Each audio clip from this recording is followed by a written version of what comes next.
Hello, everyone, and welcome to Hotline League Live in Atlanta.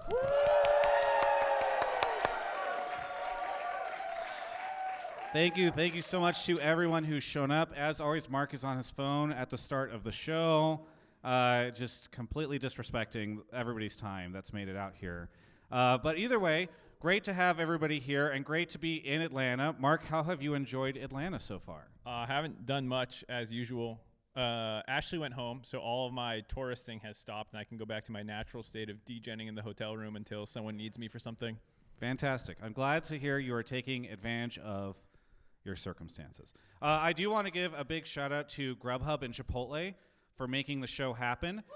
So thank you, everybody. Thank you. Simping for my sponsors, always appreciated.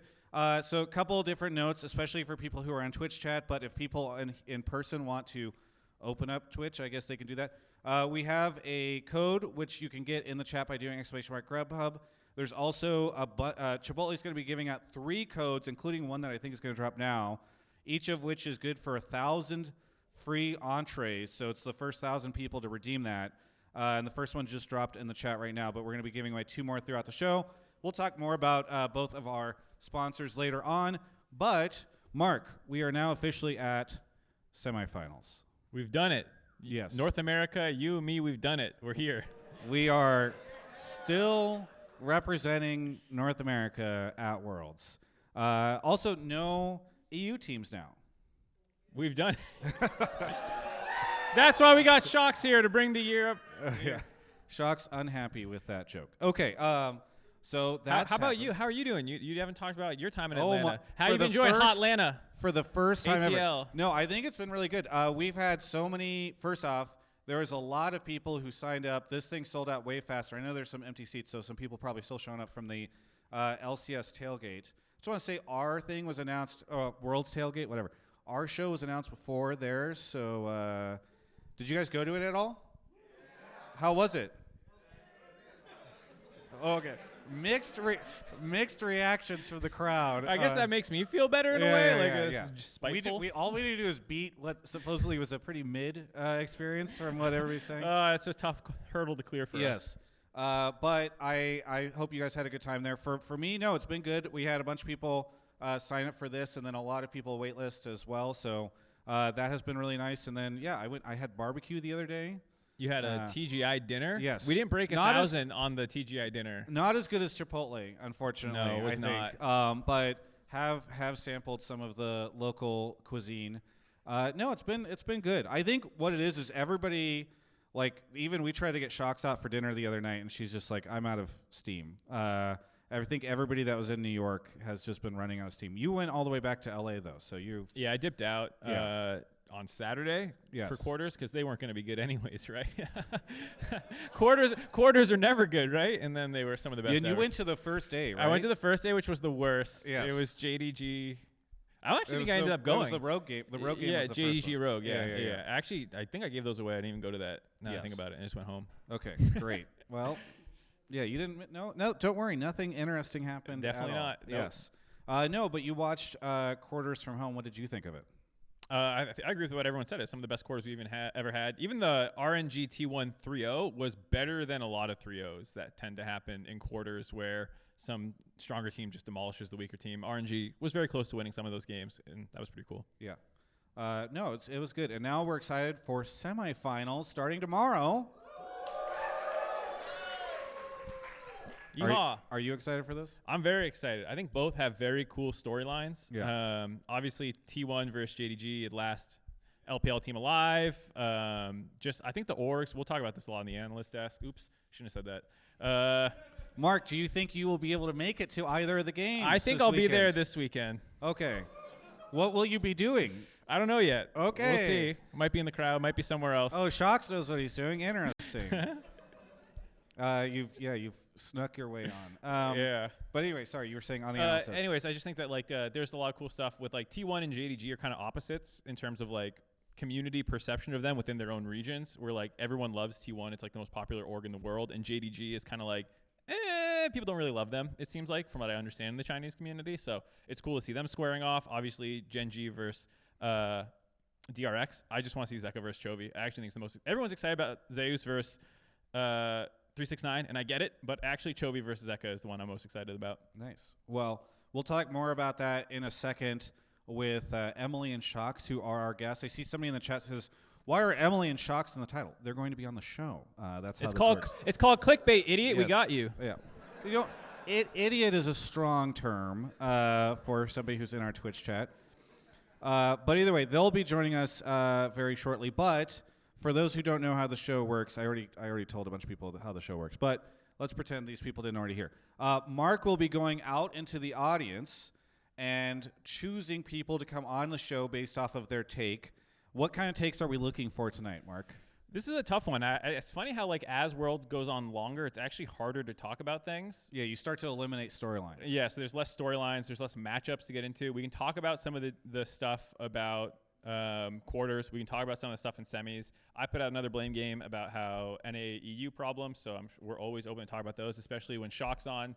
Maybe she has some great insight into the European ecosystem that she'll share about why they suck now. Yeah. We always talk about why NA sucks. It's time to let EU also suck, and for us to They have haven't won a best-of-5 game in 2 years. Really? Internationally. Yeah. Sjokz ready to come on and fight you right now. Anyway, okay. So we will talk about that stuff. Also, there was a rumor that came out yesterday. Did you see this? Doublelift's coming back. Trying to come back. This is the rumor. So speaking of Peter, so Peter will be on next week's episode, and this is where we get to announce something pretty cool. It just so worked out that Riot has some time available for us on their stage at Thrive City, which is kind of the area right outside of Chase Center. So next week, if you're watching the show or for some reason you're here and you are flying all the way to San Francisco, we will be outside of Chase Center at Thrive City. The show starts at 7, and you don't need a Worlds ticket to be able to watch it or get in, or a ticket to their event or anything like that. So I've been told you can just show up and you can watch Hotline League. So that'll be live. So if you want to do it, I'll make a post after the show as well. But yeah, we don't have any sign-ups or anything like that. You can just come out. So those of you that want to go to San Francisco, let us know. There's somebody in the chat who's angry I did not put you on the theater board. I agree. So just so everybody knows, I did not know that ego. the venue was going to be putting anything up on the board. We didn't have any discussion about it. I think I would have said TGI Worlds Tour. Instead, they put Travis Gafford World Tour. Hold on. Is that right? Yes. It doesn't even say Worlds Tour. It says World. Which, by the way, I'm not slamming the vet. That's awesome they did that. And I know it's like one of those old-style boards where you have to put each letter up individually. So Hotline League Live, Travis Gafford World Tour. Yes. I feel like if you had just in like how you explain what the show is to them and give them better context, as you have a co-host who's integral to the show's operation, I think what they saw was that I was around during all of the planning for the show, and you I just show stroll up at 6:30. a little late. Yeah, you say 6:30. You were late today. You round down. And 6:57. so I think that's why they put my name on the board. Maybe if you'd been around for it. Yeah. Anyway, okay, so I think without further ado, it is time to have our first special guest come onto the show. Emily Rand. Come on down! Welcome to the show. Wow. Bigger cheers for Emily. Yeah, hide your coffee down there so that we don't have any branded issues. You spilled it. Wow. Mark told me that no one ever spills anything right before the start of the show. Yes. And make sure you get the mic close to your mouth, too, because you're a little quieter than Mark and I. Okay. Welcome to the show, Emily. Hello. Hello. How are you? How has Worlds been for you so far? After I got over COVID, it was great. Oh, yes. Well, glad that you were able to make it onto the show and everything that has worked out now. Are you feeling better? Yeah. Okay. I just kind of get tired sometimes, which is unlucky because if anyone knows anything about me, it's that I don't sleep. And it's actually integral to how I watch so much League of Legends. Yes. But fortunately, I don't have to do that right now, right? So it's the time for me to be sleepy, I guess. Yes. Well, regardless, how have you enjoyed quarterfinals?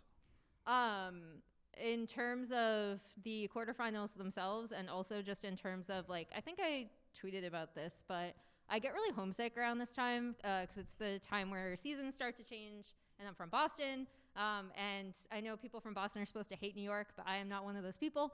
And it was just cool to be back in a city where I was just seemed a lot more like home. My mom's so you really hate sick, Atlanta? So I couldn't. No, I like Atlanta too. But that was really cool. And then it was funny with the. So I knew Tamwon and Gen G was going to be really, really good. And then I had some reservations about DRX EDG, and it was funny because for the first 2 games we were watching it in the green room and we were like, wow, only this could have followed like an epic series like Tamwon Gen G in terms of the actual gameplay. But then like the inhib happened, and then it just became this like really, really cool story, and it was a lot of fun. So yeah, I mean, I just had a ton of fun on the desk, and the especially the 2 like last quarter final series were amazing. Yeah. Okay, who's your favorite right now from here on to win Worlds? Oh, I think I've already said this, but I said that whoever came out of the Gen G Talmon series was going to take it all. So Gen G. Gen G At this fans? point. Some? Nice. I'm looking forward Travis, to what do you think's going to win Worlds? I'm going to go with whoever. I said it before, but it's whoever came out of the Gen G series. And so I think it's going to be Gen G. We have another show that we do called Rift Reaction, and I just get to steal everything Emily says on it. Yeah. Can you name all of the players on Gen G? This is such a good test. I love games. this. I'm not playing these Travis, games. name I'm not playing name these 3 games. out of the 5. Mark, it is time 3 out of the 5 for us to get our first. 2 out of the 5. I know you know Peanut. I don't play 1 out of the 5. I don't play the surprise test. I let other people play the surprise test. I am the person who plays the surprise. I appreciate the No, heckling here's from the the thing. audience. Whenever we do these shows and I'm ever put in one of these positions, my brain goes blank for 5 seconds, and then it just looks bad. So I've figured out how to just deny those opportunities to people like Mark. Okay. Wonderful. Mark, Yep. I think it is time for you to go out and get our first audience member. Does that sound good? Yep, we're going to give this a go. Like I said, I'll have to do a lot of shuffling, I think, as I listen, so I apologize if We're stick in my a butt in theater. anyone's We have face. not done a theater venue yet for the World's Tour, so this is quite fun. Hands up if you have a take and Go you want to get on the Marco. show. Please raise your hand. Mark's just going to go to the front because he's lazy. All right. Emily, have you enjoyed or done anything interesting in Atlanta so far? Actually, one of my closest friends lives here, so it was awesome. I got to actually have a home-cooked meal, which was amazing, and see her and her husband's 3 cats, which was very cool, too. Oh, you saw 3 cats. Yeah. That's exciting for you. I mentioned the C word on your stream. How do you feel about that? Anyway, Are you able to say which days you're on the desk? This I'm weekend? not sure, actually. Okay, so you are on the desk at some point in time, but we can't know who. Yes. Hello, sir. Welcome to the show. Please don't step on any of the cables. You're good. You sit down. Yeah, you're good. You're good. Welcome to the show. Where are you joining us from? Cleveland. Cleveland. Hey. Go Guards. Okay. What do you want to talk about on the show? I don't think T1's going to lose another game. You don't think T1's they're going to go undefeated In fact, throughout I know all of Worlds? Okay, why do you think this? Faker? Because I think I think Owner is killing it, and I think he's going to carry them. Awesome. Okay. Yeah. Is there anything else, or just he's going to carry them? I just think him and the solo lanes are going to, they're going to take it to 369, and they're going to kill it. Yeah. Okay, Awesome. so this is a bit of a intentional putting Emily in the hot seat because Yeah. backstage before this, she was talking about her hot T1 take. Oh, yeah. I had a hot T1 take. What is it? And it's not So I was initially concerned about how well T1 would do at this tournament because I was not impressed with their macro while they were in Korea, despite having obviously very talented players. So I think the thing that's actually flown under the radar with how much people like to talk about, oh, this player's crushing it or this player's crushing it, is actually in their last series, how well they were able to move around the map and use side lane pressure, which is something I don't think I really considered a strength of theirs prior to that.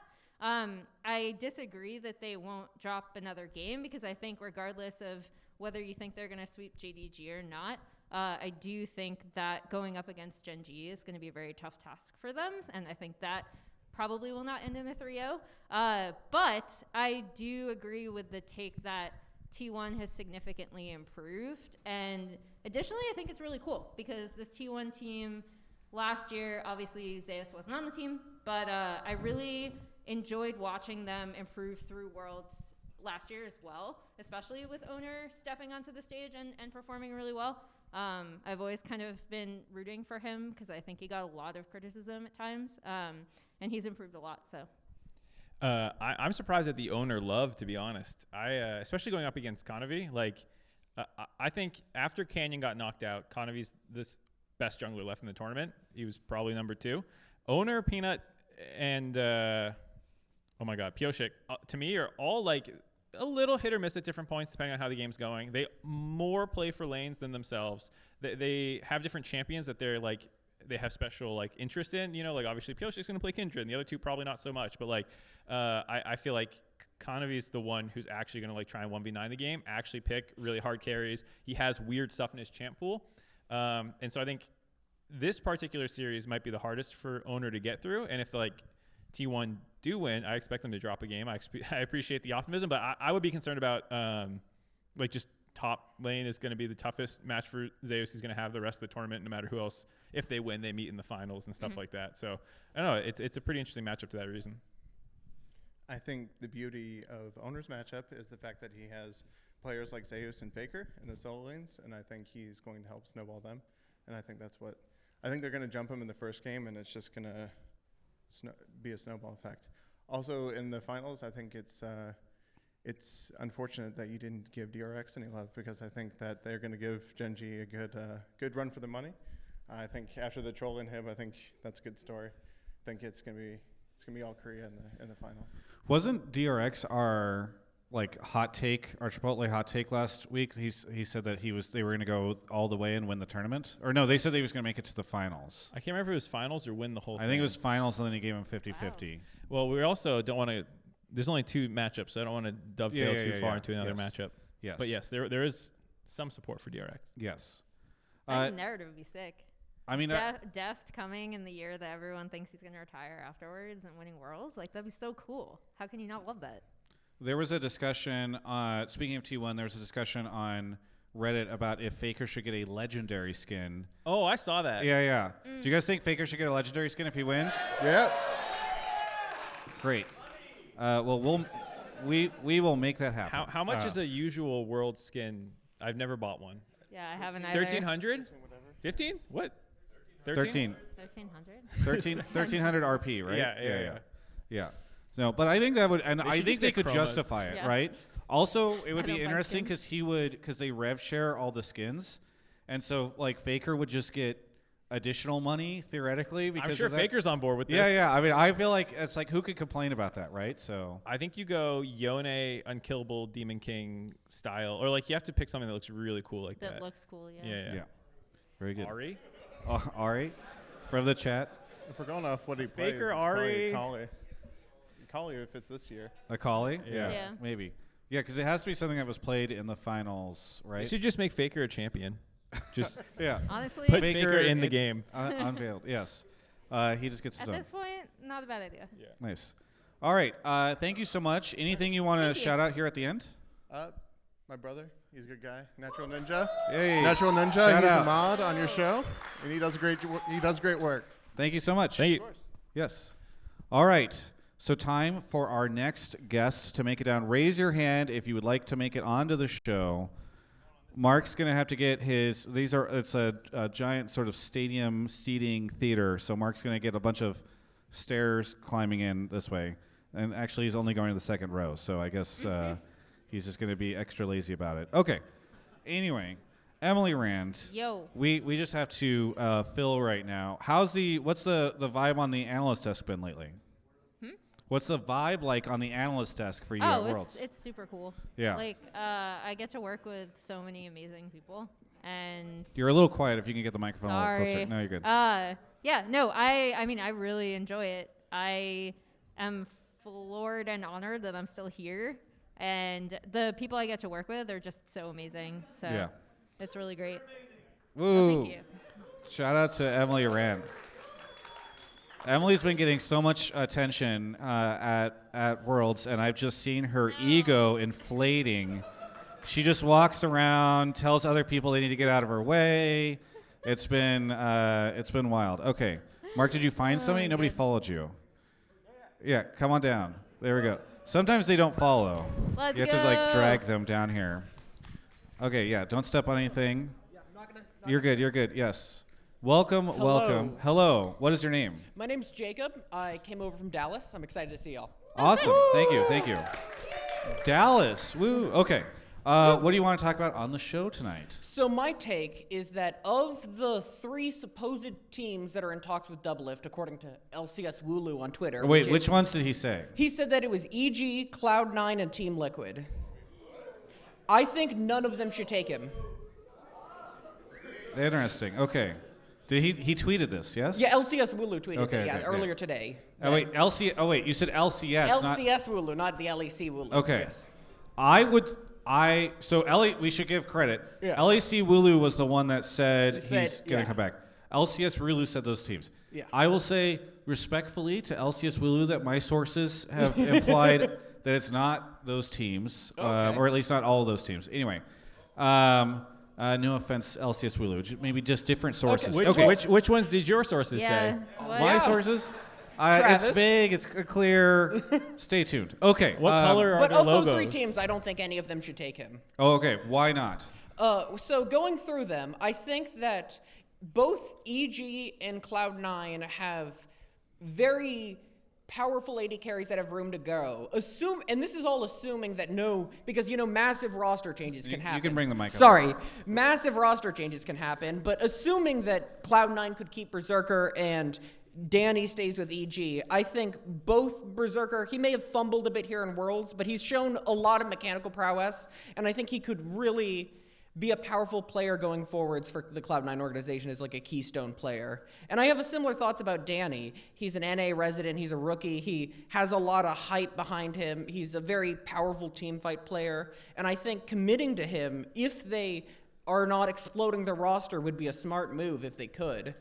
And with TL, they are supposedly going a budget roster, and I feel like if they were going to go for Doublelift, they would have to blow up the rest of their roster if they were still going to go budget to the degree where I don't think it would be worth it, especially when they have such powerful academy talent in Yeon. I think Yeon is an incredibly good AD carry, and that I don't think you should explode the rest of your budget in what is supposed to be a budget year while the LCS is apparently having salaries drop on Doublelift. All right. Okay. Lot to dig in there. Sorry. Yeah. No, it's good. It's good. Finally, a topic I can talk about. Yeah, I was Peter. gonna say, you guys take this one more than me.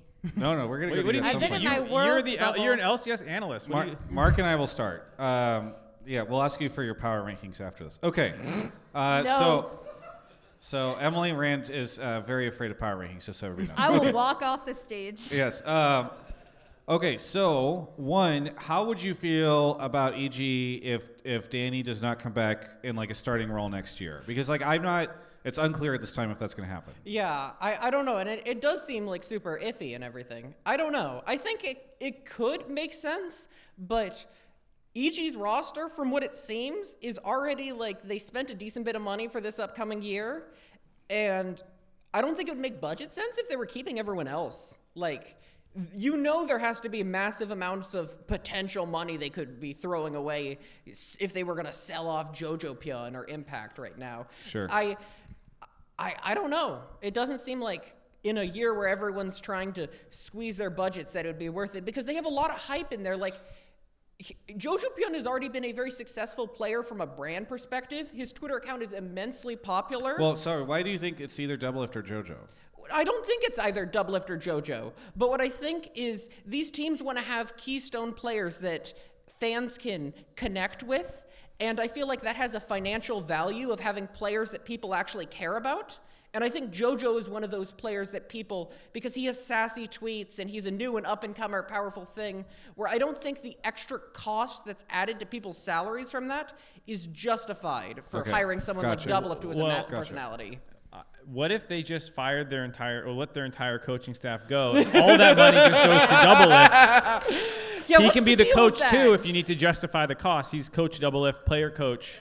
Are they going to have anyone who's on the roster We also now? don't know. So I think that salaries are going to dramatically fall this offseason. Yeah. And I think that if you are a veteran like Doublelift coming back, you have to understand that you are not going to be probably making the same amount of money that you were making when you left. And so I don't know, like, I'll probably do people have been bugging me about doing my like predictions video or something like that. But one thing I can say is I think that the value in this offseason is probably going to actually be in these veterans, where a lot of people, I'm hearing a lot of people saying like, we're going to go find like the next berserker, as if that's just a thing you can choose to do. But like, and so I think a lot of teams are looking in that direction, or they're looking at what CLG did. They are not necessarily looking to try to do, for instance, what TL did previously. So that's actually crushing the costs of bringing in these like big names. And so I don't think that the costs are perhaps as high as you might anticipate for somebody like Doublelift. I would anticipate Bjergsen sees like a dramatic salary decrease year over year, that type of stuff. But like Doublelift has to compete against the cost he could make from streaming, and that's not going to change. I think Peter, this is not from You a think he conversation. would take a pay cut in order to play This on is a team? not a conversation, not from a conversation I've had with Peter. But I think what Peter did was he had to do co-streaming for the past 2 years and just sit there and get angry as he's like, I'm better than that ADC. Oh, I could have won that team fight. Oh, I would have won that lane. And so I do not think that it is perhaps money that is motivating Peter to come back. Watching NA mentally broke him, is what you're saying? I think he's at Mark. Emily, Yo. of the teams, let's say Peter does come back. Which team do you think would be the best fit for him? There's the three that we already talked about here. Is there another one that you think jumps out as like, oh, if you ignore some of the logistical issues, this team would make the most sense to me? I don't think it'll be TL. Just He could because reunite with Core if they keep Core. They could. But I think the point about, like, I've been watching TL's academy team for a while. I think Jan is actually really good. And if you've listened to him, he's also quite ambitious, which is very nice as well. And he also, I believe, is fluent in Korean, which would allow him to get along with Core. I know they did a lot of internal scrimming at TL as well, so they're very familiar with each other. And then EG is a bit weird. How do you feel about Kaori? Because you didn't mention him, so I figured I'd ask. I think Kaori's okay. Like, I don't know, because, like, honestly, they've had a few weeks at most to prepare for Worlds, so I really can't know what Kaori would look like with, like, several months of experience with a roster. I mean, I think he could hypothetically work. I seen that he does have some pop-off moments, but I'm not fully sold. Yeah, so, I mean, I think C9 should stick with Berserker, obviously. Yeah. Yes, please. That kid is cracked. And then I already said about TL. So, like, of the three mentioned, I guess EG, but, like, I'm not really. Well, I think Mark's I'm not asking really anybody, any thinking- team. Is there anyone else, even one's not listed? I mean, there are probably teams that could use an AD, but I'm I'm not sure plenty of they- teams would yeah, want him, I'm yeah. not sure. Nothing like jumps out to mind. And So- Go ahead, Mark. I was gonna say, I think EG actually does make a lot of sense, assuming that you can shed some salary around. They had a pretty big coaching staff, and I like a lot of those guys, but I can see a world where EG's like, all right, well, we can't shed the player contracts because they're all really good, and we don't want to just dip out on Inspired, who we invested a lot into. JoJo's obviously incredible, Impact, Vulcan. So if you're trying to drop costs, I can see coaching, as well as if you trade Kaori for cash incentives or something, and then you can bring Doublelift in, and you are kind of a super team, but you're one that already existed this entire year for the most part. Like, I can see a world where that makes sense, where everyone else, to Travis's point, is probably not going to be doing this. Like, you could position yourself as the favorites for LCS, and assuming Peter is willing to take a pay cut, then it might not be that bad, as opposed to last year probably when the bubble had not quite burst, so to speak. I will say one thing is, with salaries dropping, how much are you really going to get for Kaori? Like, he hasn't had a bad performance. He's done reasonably well but I feel like some of the higher end teams are not going to jump for Cowrie. They already are more settled up. And I don't think like a Dignitas is going to drop enough money to make sense. Or any of the, I don't think many lower teams would really pay enough. Yeah, because for buyout's Cowrie also cratered. to so. actually make it make sense. Yeah. Two good questions for our analysts. Yo. So I have seen mixed reactions to Doublelift coming back. Even in Twitch chat right now, a lot of people are like, "Oh, he was washed in his last split." Like, who would even want him? The funniest comments to me are like I watched them all go 1-5. I need to come back and show them how to go 0-6. No. Those comments are so funny. Oh, That is actually really good. That's good. But I guess the question to both of you is, should Doublelift come back? Like, do you guys think that he could still bring it back and that he could be good and that teams should want him? Or do you think that, no team should be even interested because he's washed or whatever based off of what some of his critics have said? I kind of want to zigzag on this question, and I'm just wondering because the way you talked about Peter watching LCS reminded me of this stream that the Shy did on the LCK broadcast where Cloud Templar was desperately trying to get him to admit that he made the same mistakes that he was absolutely eviscerating other top laners for. And I would like to see that, actually. Just as an aside, it reminded me. For whether Peter should come back, I think if he has the drive and ambition and wants to, there's no reason why he shouldn't. He seemed kind of burnt out and done at the end before he didn't end up on a team. But if there's the guarantee that he actually really wants to come back, then I don't see any reason why he wouldn't be able to easily have the skill that he once had. That's my feeling too. Is the league's better when Doublelift's in it, more or less. As long as he is willing to put the work in, and that seems to be the case whenever he comes back pretty hungry. He's done it twice, right? Yeah, he did it twice. Yes, he took Spring Split off twice. Well, he didn't really take. He took Spring Split off twice. Yeah, he unofficially took it off. So yeah, I think when Peter's motivated, he's really good. So if he's motivated, hell yeah, bring him back. Yeah. All right, very good. All right, thank you so much for joining us. Any shout outs you want to have here at the end? I would like to shout out my partner Kaylee, and I would like to thank y'all for coming down here and doing the tour. Thank you to Chipotle and Grubhub for making it happen. Sponsoring. There we go. Love those cheers. Wow. You guys are great. Thank you. Thank you so much. Thank you. You can leave it. Yeah, right there is fine. All right. Speaking of our sponsors, I think it is time for us to have something brought to the stage. Yeah, Mark, if you want to go start scouting, you can do that. Whoa, wait, there's food. Thank you. Yeah. Drew just enjoys coming out and Drew, having people cheer for him. We have Grubhub adding some dessert getting delivered by Drew here to our table. So thank you to Grubhub. So thank you so much to Grubhub for sponsoring the show. Woo! They have been fantastic to work with. Go for the win. Go for Grubhub. Right now in the chat, you can do exclamation Grubhub. If you do, you will get the code, and people can continue to use this code now through November 3rd.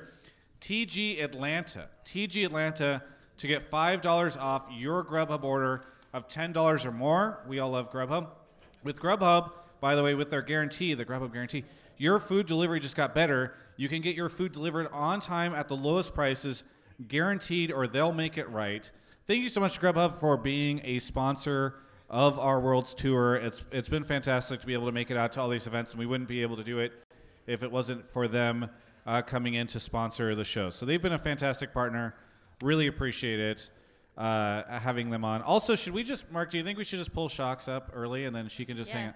We'll do one more and then we'll grab Sjokz and Emily can hang out together for a bit. No, you're hanging out for a while. Okay, where's our person? We'll kick me off too, and then we'll bring Ashley on, and we'll do a 4-person interview. Shout out to a couple. And Fionn can come on too. We'll do a 5-person interview. Where's our audience member? Oh, sorry. You can come down now. Yeah. I was waiting for you to finish the read. You're good. No, we've got some special guests in the audience today. We have jaelaray of TikTok fame. She's covering her eyes. We have Ashley Kang, Fionn, hang out. My good pal Ovi is maybe somewhere around here hiding. I don't know. Maybe he's out getting a drink. Okay, anyway. Welcome to the show. You can grab the microphone Hello. What's your name? Jacob, Jacob. Welcome to the show. Where are you from? Northern Virginia. Northern Virginia. Shout out to Northern Virginia. Okay, great. What city's there? Is that Richmond? I don't know. I actually go to school in Richmond. Okay. Oh, very cool. Okay. What do you want to talk about on the show? So my take is that DRX is going to either 3-0 or 3-1 Genji purely off the back of a Zeka 1v9.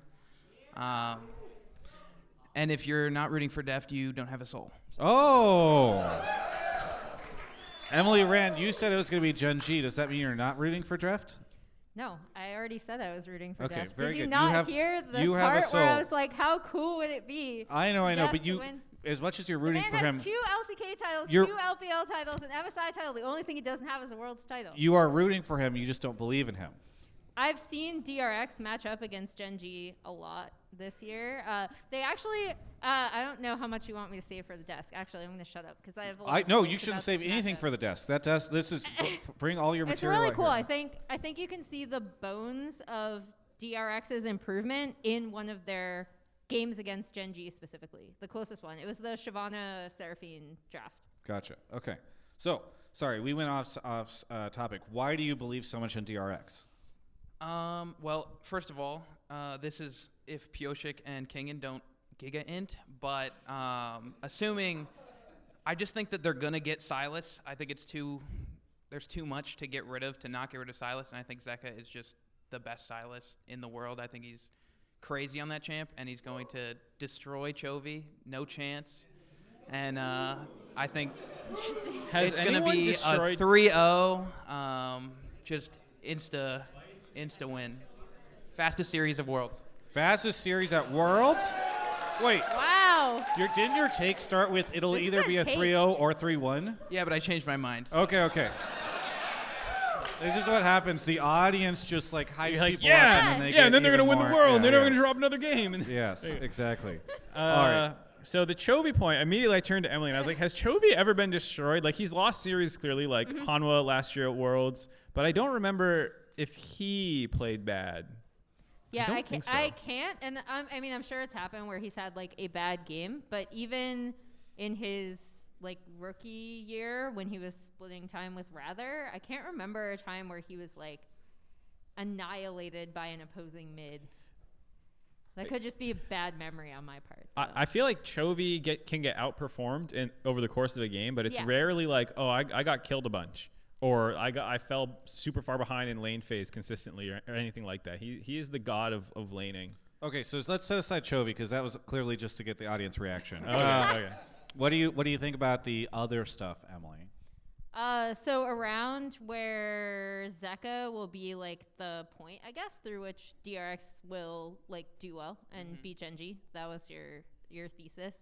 And then the caveat was provided that the top side doesn't int, right? Okay, cool. So I think again the coolest thing to me about this DRX team is not just Zeka's improvement, which I think I myself did not believe initially in, even watching him throughout the season, because I also watched him in LPL. Those games are pretty rough, not gonna lie. So the fact that he has improved that much demonstrably is just awesome. Like, you always want to see that. So that's really cool. I think DRX's strengths at this World Championship and things that they've improved on since I saw them in LCK as a team that we weren't really expecting to be here. Shout out to that KT series. It still breaks my heart. But I think it's really cool how the team has kind of come together, how they have actually been able to play through sides with top, which kind of surprised both me and Chronicler on the desk, by the way. And then Pioshik is communicating a lot better with his lanes. And I also really love DRX's approach to draft. I think it's very creative. I think they have a lot of creative picks that they then force their opponents to, kind of have to respond to. So I think if DRX win, obviously it will come from a massive Zeka performance, but I actually think the keys to victory for them are through Pioshik being able to enable his lanes and for them to have a pushing bot that they match up against Genji. And even then, that game I mentioned, DRX were actually in a winning position. And Gen G are just so remarkable in their like mid to late game team fight setups that it will be very difficult for them, I think. By the way, Chronicler in the chat, back to the Chovy thing, says Chovy definitely has invisible games, but he doesn't get stomped. So Okay, good. back to Thanks, Mel. shout out to Chronicler Appreciate in We the love chat. you. So the thing that I find really interesting is that like with DRX getting better, it feels like the players themselves have different strengths. Like Zeka's much more about out of lane individual outplay versus Chovy like being a perfect laner or whatever. Zeka has the most solo kills in groups and knockouts. He has 9 total, but 8 of those are out past 15, out of lane phase. Chovy has 0 throughout the tournament solo kills, which is surprising. Hasn't solo killed anyone, but he's an absolute god at team fighting, DPM, and like every other stat you care about, you know. So like it's a very interesting like stylistic difference, but both are absolutely like critical to their team's success, and that's how I feel about almost every position where like there are differences, but like where they stack up is important. Like obviously Deft and Barrel are super important for how they play. They have weird picks. Guess what? So does Ruler and Lehens. Like you see Singe. Like there's absolutely going to be like Heimer's going to get through. Someone's going to play some weird shit into it. And it's going to work or it's not going to work, and the game's going to hinge solely on that weird support counter pick probably. The top sides are mostly weak side, but they're not just tanks. Like, they'll play Camille when the game is right for it, not because they want to slam their lane with Camille. So, like, if you're against an Ezreal, it's like, oh, this is a good Camille angle so I can lock it down, or something like that, you know? It's like it's the team stuff that decides when they do this. So, like, I feel like they're actually super similar, like, macro-wise, but individually they do things very differently. So I think it's a really close series, actually. I don't think DRX is going to 3-0. I'm sorry. It's hard to bet against the players who are best in their role in the world in 2 positions. I would say Ruler and Chovy are the best in the world at their spots. I think you could argue that, like, on certain champions, Zeka's better. I don't know why they wouldn't ban them. That just seems like ego to me, to be like, okay, I've watched him shit on everyone in the tournament so far with these picks, but that won't happen to me. And then like, oh, it happened to me again. So I do hope they like actually start with those bans and see if like they're forced to let them go to Zeka later. Any rebuttals? I just think one of the things I feel like you probably should be banning Heimer at some point against Barrel and Aatrox against, because like Kingen, that's like what he looks good on. And I don't know. I just think that Sylas could get banned, but I think if it doesn't get banned, it will be really strong in Zeka's hands. And I just think Barrel is going to also, with insane champ pool, just going to help as well. I don't know. We'll see how things go. Either way, thank you so much for joining us. Anything you would like to shout out? Shout out to my dad for coming to watch Worlds with me. Hey! That's super cool. And shout out to Grubhub and Chipotle. Awesome. Thank you. Thank you. Fantastic. Okay, we want to bring Sjokz on as well. Fine. Okay. Woo. Let's go. Should how are we gonna? Does she get the blue chair and then? They can share the couch. You can sit on the couch, I guess. Yeah, you guys can three-man share I'll the sink couch. into the middle of this couch. This is a 3-person couch. Yeah, okay? she spilled. You can't take me anywhere. No, it was fantastic because right before this, Mark's like, "You're always worried about people spilling," That's and why then you don't Emily invite literally me to- spills. I was talking right about people kicking things on the there. ground. Yeah, that's yours. Yeah, you guys could share this for now. This one? Yes. That's fine. Okay. Hello, Sjokz. Welcome to the show. Hello. How has Worlds been for you? Really, really amazing. As Emily said, this always happens at Worlds, but like after groups and quarters, there's just a crash because they are so intense. And I think it was even more so because it was in New York. So you almost feel like you have to do something every day, you know, go for dinner, see the sights. Yeah. This makes you tired. But Worlds has been amazing. Are you saying you don't go to Atlanta and feel the same way about seeing sights? I do, but I'm a little bit burnt out. So Mark, last night, because you were supposed to make I it went to a dive bar. The Yes. North Side Tavern where they played live blues. was great. Mark claimed to me that you were dodging him because you were supposed to make it to our dinner last night. Didn't show up for Hotline League No. last week. Didn't show up for dinner last night. That's true. Yesterday was a ditch, though, for sure, but not because of you. I was just Well, we had a great dinner without you. All right. fine. Yeah, she wasn't invited, so I stand with That's a Emily. Travis question. I got invited after I landed on 2 minutes after. Yeah, Yeah. once Sjokz was out, it just became like a TGI Worlds production team tour. Yeah. You were having dinner with Ashley. Yes. That's why You're fine. we You had another media personality who was able to yeah. to assist. I said, that's okay. Ashley and I had a great dinner. Yeah, Thanks fantastic. for not inviting me. But Wait, it was didn't apparently we get dinner? Yeah, we got dinner the night before. The night before, yeah. in Oh the my Mai God. Tai place. Yes, yeah, exactly. All right. Anyway, I don't know. Do you have any questions for Sjokz, Mark? How are you feeling? Was any of the crash related to Rogue getting slapped? I mean, yeah, it would help if there's more teams to root for. I did have some hope. I do agree with the notion that like they matched into JDG better than maybe some other teams, but we're still talking about a big difference here. Yeah, it always sucks when you have no one to root for, but you guys always go through it, so I just kind of... I don't. Well, go we through had it. somebody earlier who said if you're not rooting for Deft, you don't have a soul. That's so true. I guess you just hop on the No. Deft train. I think there's a wealth of storylines though, and obviously I don't know the game as well as someone like Emily. So my currency is storylines, and I think we have no shortage of those going into the semifinals. JDG is like redemption story all around. We have T1, Faker, but also Zeus, I think, which even like Gumish, there's like a lot of interesting stories that often get overlooked, I think, because of Faker being on T1. Gen G, of course, and yeah, the Deft storyline is larger than life. And my favorite interview, I think, of a lot of worlds. Yeah. It's really cool. Yeah, Yeah, no, that was a fun one. phenomenal interview.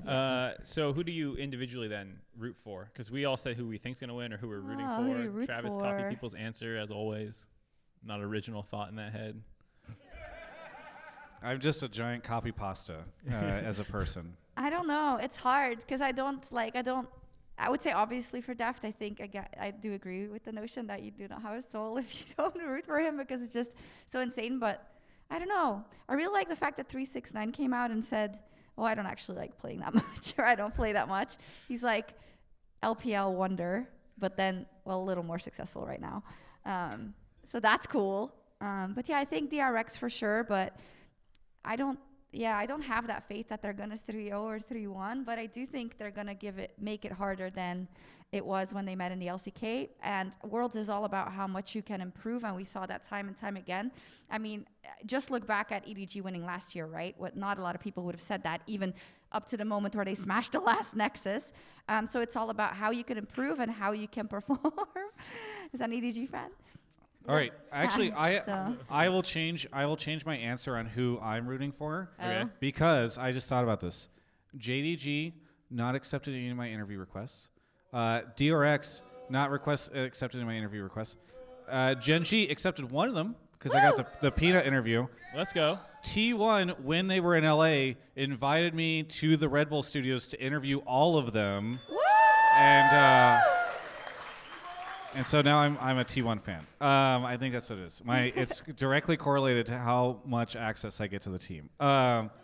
Because that's how I learn who to root for. Anyway, Yeah. Mark, I think it's time for us to pull a member of the audience. Are we doing a 5-person call? Sure. Let's go. Why you not? can kick me off if you want. No. It's You fine. hang out for a couple. If anything, we have we should any kick any Travis takes off. about any Yeah. broad takes about the Yeah. West, yeah, you can kick me out. Who cares? No. You can do All the right, ad read. I'm going to go with that corner this time since I skipped Okay. it. Fantastic. Have you had a chance, Sjokz, to enjoy Atlanta much? Have you done Well, anything? You went to the aquarium, right? What? You went to the aquarium. Yeah, I went to the aquarium, which was apparently controversial. Oh, is it? Okay, we won't talk about that then. Went to Northside Tavern, listened to some blues, played some arcade games. Oh, we went to see Pusha T and Baby Tate randomly, Oh, yeah. which was really amazing. We met them also. Awesome. Really amazing. And Raz was there with Yasuo hosting the whole shindig in a beautiful theater called the Tabernacle. It was wonderful. I think Atlanta has a lot of character, like just from the singular places that I've seen.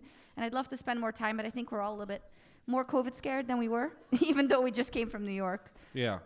Well, it's like there's a bit of a delay between quarters and semis, but then Worlds, there's like always a bunch of stuff that happens right before. Sorry, for the finals, there's a bunch of stuff that happens beforehand, like events and all that Yeah. stuff. So, yeah, it is kind of this weird break, and then they, start doing those We crazy saw the stuff. arena today. Oh, yeah. Is it and cool? Obviously, we've never been to the State Farm Arena in Atlanta, or Yeah, have it's really you? cool.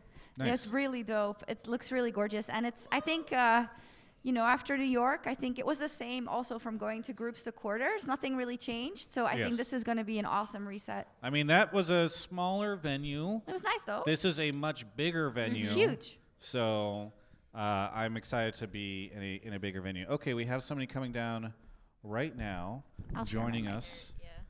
Just avoid the cables as you walk onto the stage. Yes. Welcome to the show. Hello. What is your name? I'm Alex. Alec. Is it Alex or Alec? Alex. Alex. Okay, and where are you joining us from? I'm from Atlanta, actually. Atlanta. And what is your take this evening? My take is that the barrier to entry for the barrier to entry for people who are not already into the league professional scene is probably too high to allow the kind of pro scene to expand the way we want it to. Okay, so is this specifically for fans or professional, getting new professional players in? It's specifically for fans. Okay, fans. Okay. Do you want to elaborate on this? Because there's a launcher article on Washington Post that came out this week that was kind of like that. I thought it was interesting because it does tie in, but then she had a specific thing. Yeah. So actually, I'm not super into the league scene myself. My sister Delfino, I don't know if you know her, but she's super into a member of the Name and podcast. Yeah, yes. She's super into the league scene. And I'm here with my cousin who knows nothing about league at all. Yes. So. We just, to prepare her to watch anything at all, we just had to do a 2-hour-long presentation about this is what the map looks like. Really? This okay. is mid lane. Is this on PowerPoint or whatever? Yeah, this was a PowerPoint. You created a PowerPoint presentation yes, we made a PowerPoint and gave a lecture on how to, that's incredible. To make sure she knew what was happening. That's sick. I don't know. I feel like, you should have to take an undergraduate course to follow League of Legends. I think that's not that bad. Post your presentation on Twitter. It was actually made by Delfino, so it'll probably be posted on her Twitter. Nice. Okay, fantastic. And make sure your microphone is just a little closer too. Okay, because Twitch chat, they like to complain. Anyway, okay, so it's literally just how can you get anybody in? Is your opinion that who would you like to be to have brought in? Are they people who don't play League of Legends at all? Are they very casual League of Legends players? Where do you think the line should be? I think the spectrum is a little bit there's a spectrum of people who know a lot about League, people who play League with their friends. Let's get in ARAMs for once every 2 weeks and let's play. And also people who know nothing about League and for example, if you take soccer for Atlanta United, if you just played soccer in middle school, you can go to Atlanta United game and you know what's happening. You can get into the spirit. You kind of can understand what's going on the field. They make a goal, you cheer. If they lose a goal, you don't. But if you're watching League, even with even if you just play ARAMs, there's one team fight, 2 team fights going on every game. You don't really understand what's going on, and so it's really hard to get excited about something like that. No. Sjokz asking if she wrote the article. So I have one follow-up question before I pass my mic off. And she has a lot of thoughts. So my one question is have you watched all the games or what's been the thing that you've enjoyed the most, if at all, or are you all of this sucks? is there something that you can be that was good, I want more of that, or is there anything that was a success case for you? Yeah, so I kept up with I watched most of the NA games. So that was a bit. Okay, I see the problem. Wonder you came I see away. the problem here. Yeah, exactly. But I did watch highlights, and so I remember on Twitter, I was working during the week of the quarterfinals, but I remember everyone talking about the quarterfinal series was really interesting. So I did end up watching that afterwards, but I wasn't able to kind of it wasn't something that I would take work off for to watch because I wasn't really invested in anything. Gotcha. Quick question. How invested were you in the storylines? The storylines are a lot more interesting to me because I don't know much about the meta. I don't know much about what picks are good into what, but watching Chovy go against Zeka, that's a storyline. That's interesting. Someone new versus someone established, that's something you can get behind no matter if you really understand the game or not. Yep. All right, Emily, we'll unleash you now. Oh, okay. All right, cool. I'll so be back I in have 10 so many minutes. takes about this. I do want to ask you one thing though before, because I might veer off into like kind of a rant. Are you a fan of any like professional sports teams? I'm actually not a fan of like professional sports leagues in general. Okay, I cool. was more into like the Olympics and like that side of professional athletics. All right, cool. That's awesome. One of my favorite sports is figure skating, actually, which is kind of similar. All right, so strap in, because I had a conversation with my friends, and I actually pulled up the conversation so I could remember what I was going to say. I basically started to think about, because for people that don't know, like I said, I'm a figure skating fan. I'm also like a massive Red Sox fan, because I'm from Boston. And you can boo me if you want, I don't care. You can clap also. We didn't do that great this year. So I basically was thinking about like what it is, because people automatically always compare it to traditional sports fandoms as opposed to a different fandom, right? Like of a singer or a group or something like that. So I basically said I don't know if it's because people generally hold traditional sports fandoms in a different, quote unquote, more serious light for some reason, but when you actually think about why you're a fan of traditional sports, a lot of it comes down to an emotional connection with a player due to either shoulder content and or geolocation. So when I'm truly thinking about why I'm a Red Sox fan, the crux of it is that I grew up in Boston. My mom took me to a bunch of games, so it was something that made us close when we didn't have a really great relationship when I was growing up. We watched stuff about individual players, thought it was hilarious when like Pedro Martinez got duct taped into the in the dugout. That was really cool. So like just my point here is basically that the reason why I loved the Red Sox is because I formed emotional attachments through them, right? So through it, I got to be closer to my mom, and through it, I also got to know these really cool like player stories. And so I did actually end up loving baseball, for better, for worse. But that came after the emotional connection, right?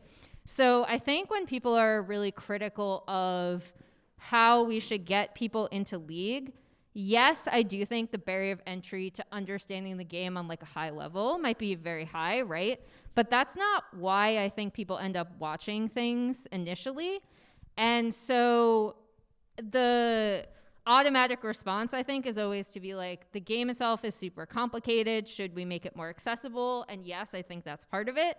But more people are going to give a shit about Deft crying on stage as the whole audience is singing him happy birthday after he wins a match that he was not technically supposed to win against his old teammates, rather than, you know, knowing what even happened in that game, right? So if you want to lambast the English language broadcast for anything, I would say that it's to do a better job. And I'm calling myself out here too. I've called myself out several times for trying to do a better job on the LCS about this, is to actually bring player narratives to the forefront more than anything else, because I think that emotional connection is super valuable. And now I'm done, because I talked too much. No, I think she's so right. Wait, let's Sjokz in. So it's funny because Emily, I think, said a lot of what I was thinking as well, but I'd like to kind of extend it a little bit by also saying I think that the way that League of Legends esports right now is structured does not lend itself to doing what Emily says is very important, right? True. If the whole point is you want people to get into League of Legends, I think it's important to be able to show them if you're showing them a presentation, you want to be able to be like, the Nexus explodes, and that's like the end of the game, and people team fight and all that stuff. But I think, I agree, that the really compelling stories are how you get people to care. And how does Riot right now tell those really compelling stories? Shoulder content. Well, the shoulder content that right now they've been releasing after a player's already been eliminated. Hey, they released I don't know if you Jovi guys- today, and then they got flamed for like cursing him. So they can't win. So that's fine. Yeah. So they finally released. So they've been, if you don't know, they've been releasing these player documentaries, and today is the first day that they released one, or was it yesterday? Yeah, it was like early morning. I don't know. Yeah. That they released one for a player that's still in the tournament, which was Chovy, right? Yeah. Yeah. And but before that, they've been releasing all these documentaries after the fact. Also, think about it this way: LOL Esports has 2 international events a year. But other than those international events, you are like supposed to be really narrowed in on the league that happens like in your region. I think that's good. We can also debate whether or not, for instance, the LCS does the best job of like making you care about the players that are in the LCS, but let's just set that aside for now. I think what is really weird, especially for Western fans who our teams often don't go that far, is that you're just sort of expected to suddenly show up and watch this tournament. And hopefully you've been watching LCK and LPL a ton throughout the rest of the year while also watching your own league. Otherwise, you're not going to naturally know the narratives of those teams going in. So, like, once your Western teams get eliminated or whatever team from your region, like, how are you supposed to know a lot of this stuff? Now, Emily and the rest of the folks on the desk, I think, do a good job of trying to get those stories going. But they're telling them, like, when the show's already gone, or, like, during the middle of the tournament, in between, where people are usually getting up and doing something else, and, like, you're supposed to download it all then. There's not, like, a lot of, like, video assets or whatever. Riot used to release, like, documentaries before the start of Worlds that did a really good job of telling you, like, stories about the main, like, the biggest players from each region going into the event. And I think that did a good job of making you care a lot about this stuff. The other thing is they kind of just, like, immediately start these international events, and there's no chance for anybody to really create any content, including Riot themselves, with any of these players beforehand. So, like, one of the things that I advocated for a couple months ago was please create like a media day where like the media can show up and the teams can show up and Riot can show up and create a ton of content with these folks. Like, I released yesterday a video that was like just the T1 players trying to guess like American celebrity names. And like people really like that content and they're like, oh, this is so cool. I get to connect with these players. Thank you. And like that only happened because T1 like reached out to me ahead of time while they were in LA to make this happen. If everybody showed up for a couple days before the start of Worlds and created all this content and then released it kind of at the start or right at the beginning, there's a chance fans would be like, wow, you know, like Chovy's hilarious, which he's a kind of he's a quiet guy. But but like that would be really big. So I just think like if Riot wants to have this structure where you're just expected to show up at these 2 international events and like not have any of the context beforehand, they need to do a better job of like both themselves telling these stories and 2, helping to make sure that other people in the space can tell the stories. Yeah, I think you're all very right. I try to keep it short. I do think there's a subset of people that I watch for an emotional connection, but I watch because those people are much better than me, and that's aspirational for me to watch as a league player, and that is an issue because of the player base not growing as exponentially as it was. And I do wonder if like 6 years ago, because 6 years with league was so big, it still is huge, of course, right? But maybe specifically North America. And when you see other games, I compare it to something like, okay, Ninja exploded, right? And he took any and all media opportunity, which some people should say you don't have to do all of it. But I wonder if more was done in that age when it was so incredibly big. And I'm sure there were invitations for Jimmy Kimmel and I don't know what and everything to keep pushing that. Because yes, this is a sport that is 13 years old when it comes to League of Legends. But, you know, it's never going to be as like fed to the mouth from birth like football is in America. You know what I mean? So I wonder if that is gone, and if it's really hard to recapture that, to your point also, because indeed, if you don't really understand it, like Counter-Strike, which I have which I'm lucky enough to cover as well, you can understand that instantly, right? But the storytelling point, it's so hard because as broadcasters, we know this. We get flamed to oblivion for talking too much about player stories and leaning into the narrative. And I think we never do it enough. And it's hard because our echo chamber is like the people on Reddit, but those are also the people that watch every single broadcast, type in every single Twitch chat, watch every single Hotline League, and are like, I've heard you talk about Reckless 7 times already, but everyone else hasn't, hopefully. You know what I mean? So it's hard because we're trying to, on the broadcast, that's the only thing I can speak to, we're trying to cater to the 20% people, maybe even 15, the super tuned in people who watch every game, who are super fans, which we absolutely love, but who are not just going to be excited about hearing about Deft storyline for the 70th time and want a jungle breakdown. But we can't always just do the jungle breakdowns because, there are also people who, like your friends, just watch for the first time. So we have to kind of spoon feed some things at all, and it's complicated. How many people here have been watching League of Legends for longer than 5 years? Oh my God. So that's awesome. This is the problem, though. Oh yeah, we need for new those people. that did not see, I don't know if we got the crowd. Yeah, we got it crouch up, but mostly then everybody raised their hand. Yeah, it was like 70+% of the people raised their hand, and that's not a bad thing. I'm not criticizing people for doing it, but it's like, if we put a thought out into the world, it's like that's the answer we hear back. And so you and your friends, Alex, we have no fucking clue how to reach you or like what you like and whatnot. So like we get very biased data, as Sjokz is talking about. We're like, yeah, we put out content and we hit the same storyline twice in a weekend. It's like, shut the fuck up. And you're like, yeah, you're Def like, made it. Okay, Whatever. Okay, I guess I won't say that again, and I'll just talk about gameplay. And so like there is a big problem with like the information we receive. And there's like, you could argue points in time where like you're probably not watching week 6 of the LCS, like that person is probably a little bit more hardcore. World's not the case. And like I think But can we use JoJo as a case study? Go for it. Because like his rise to the top of mind in like LCS as a region has been super, super impressive and should serve as a blueprint.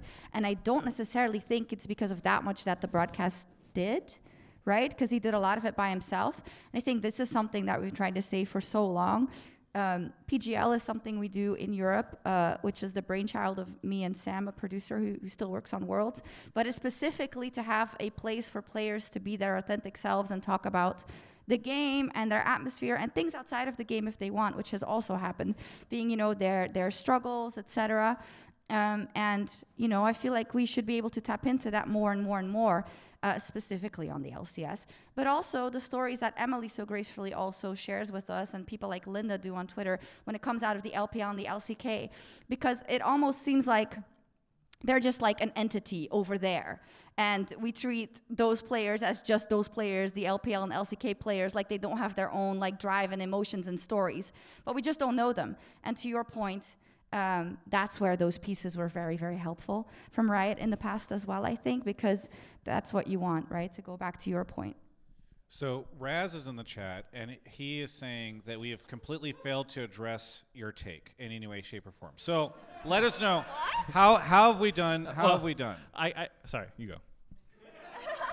Oh, shut up. Like, how has the broadcast and media done in general, or like? No. How have we? This in panel our done. Conversation, how have we done addressing what you're thinking about? Addressed it pretty well. Yeah. Okay. Thank you. Okay, Raz. to defend I love Raz you, a little Raz. bit, I see Raz's point about how like for Worlds, what should we do different? We didn't really say anything. We were just like, yeah, tell more stories, I guess. Do you think so? There used to be a beginner-friendly stream. I forget what they called it, but it was like Noob stream or something. Noob stream, yeah. And it was like for people who were tuning into Worlds for the first time to watch that over the main broadcast. But like you kind of got into this like doomed scenario where it didn't get as much support as the main broadcast, so it felt like you were watching the kiddie stream. And so you want to go watch the mainstream, but then because if we wanted to make that good, we have to put a ton of resources into it, but it's only ever going to get a significantly smaller portion than the mainstream. So then why would you invest in this thing that's not so like it was this scenario, and that's why it was eventually killed, was like no one was happy about it. But I do wonder if there should be more content targeted towards the fact that more new people are coming to Worlds. And I don't think we target that viewer base at all anymore. The International still does that, I think. Sorry, the International still does that, I think, despite I would have to fact check me, but they did it They done had it for a a lot. while, yeah. So They should just do it. at least for World Finals, right? Yeah. Or Yeah. yeah. Yeah, I think so. That's it. I don't have anything more. Thank Did you we so much. address it? I have we were told beforehand, or I was told beforehand by Numi that Delfino wanted to come on the show, and so then I just think it's very funny if you pulled her sibling. She gave me a take, but it was like a doomer take. Oh, she says it wasn't. I just think it's very funny that like instead you just pulled her sibling. What was the take so doomer? This was a great question. I forget what it was. or It a was something great about like point. NA shouldn't focus on Worlds. Was that something, right? We should focus on That's LCS pretty as fair. an entertainment product instead. For fun region, no. No, but you can do both, No, right? no, you no, can no, totally no. do It both. wasn't that doomer of a take. But I yeah. feel maybe we get that. It was just because Sjokz was here and this felt more like Worlds and that's fair, more that's than fair. like NA. It was All right, like thank you so broad. much. fine. Anything Yeah. that you want to shout out? I guess anyone who's watching Worlds or watching Worlds in Atlanta for the first time and is like a resident of Atlanta and just came to watch. And I guess my sister, obviously. Yeah. Okay, cool. Awesome. Awesome. Thank you so much.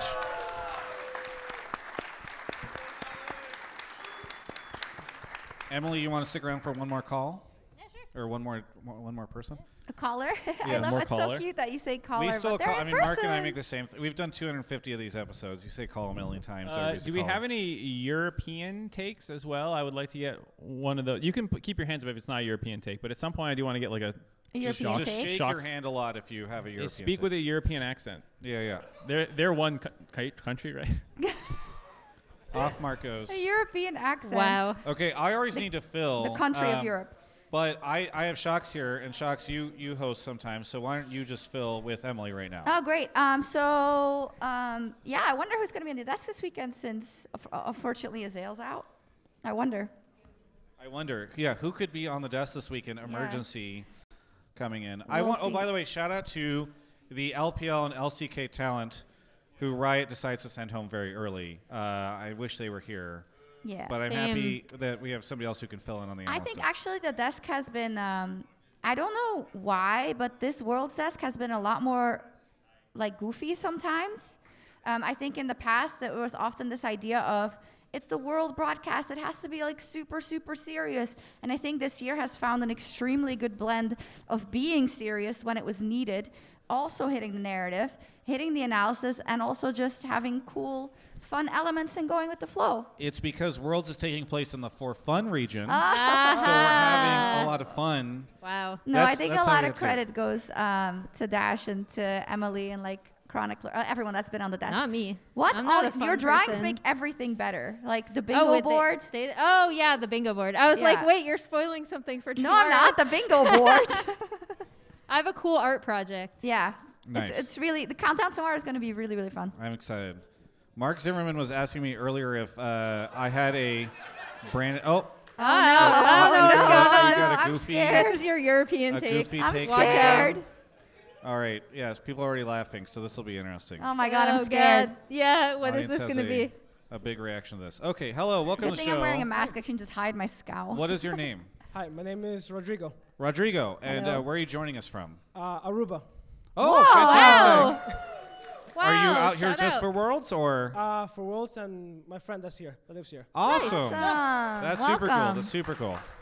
Well, what would you like to talk about on the show tonight? It's a bit of a copium take that my Okay. friends immediately laughed at me at. I think an LEC team will win Worlds in the next 3 years. LEC team It's all you. will win Rodrigo, my Worlds friend.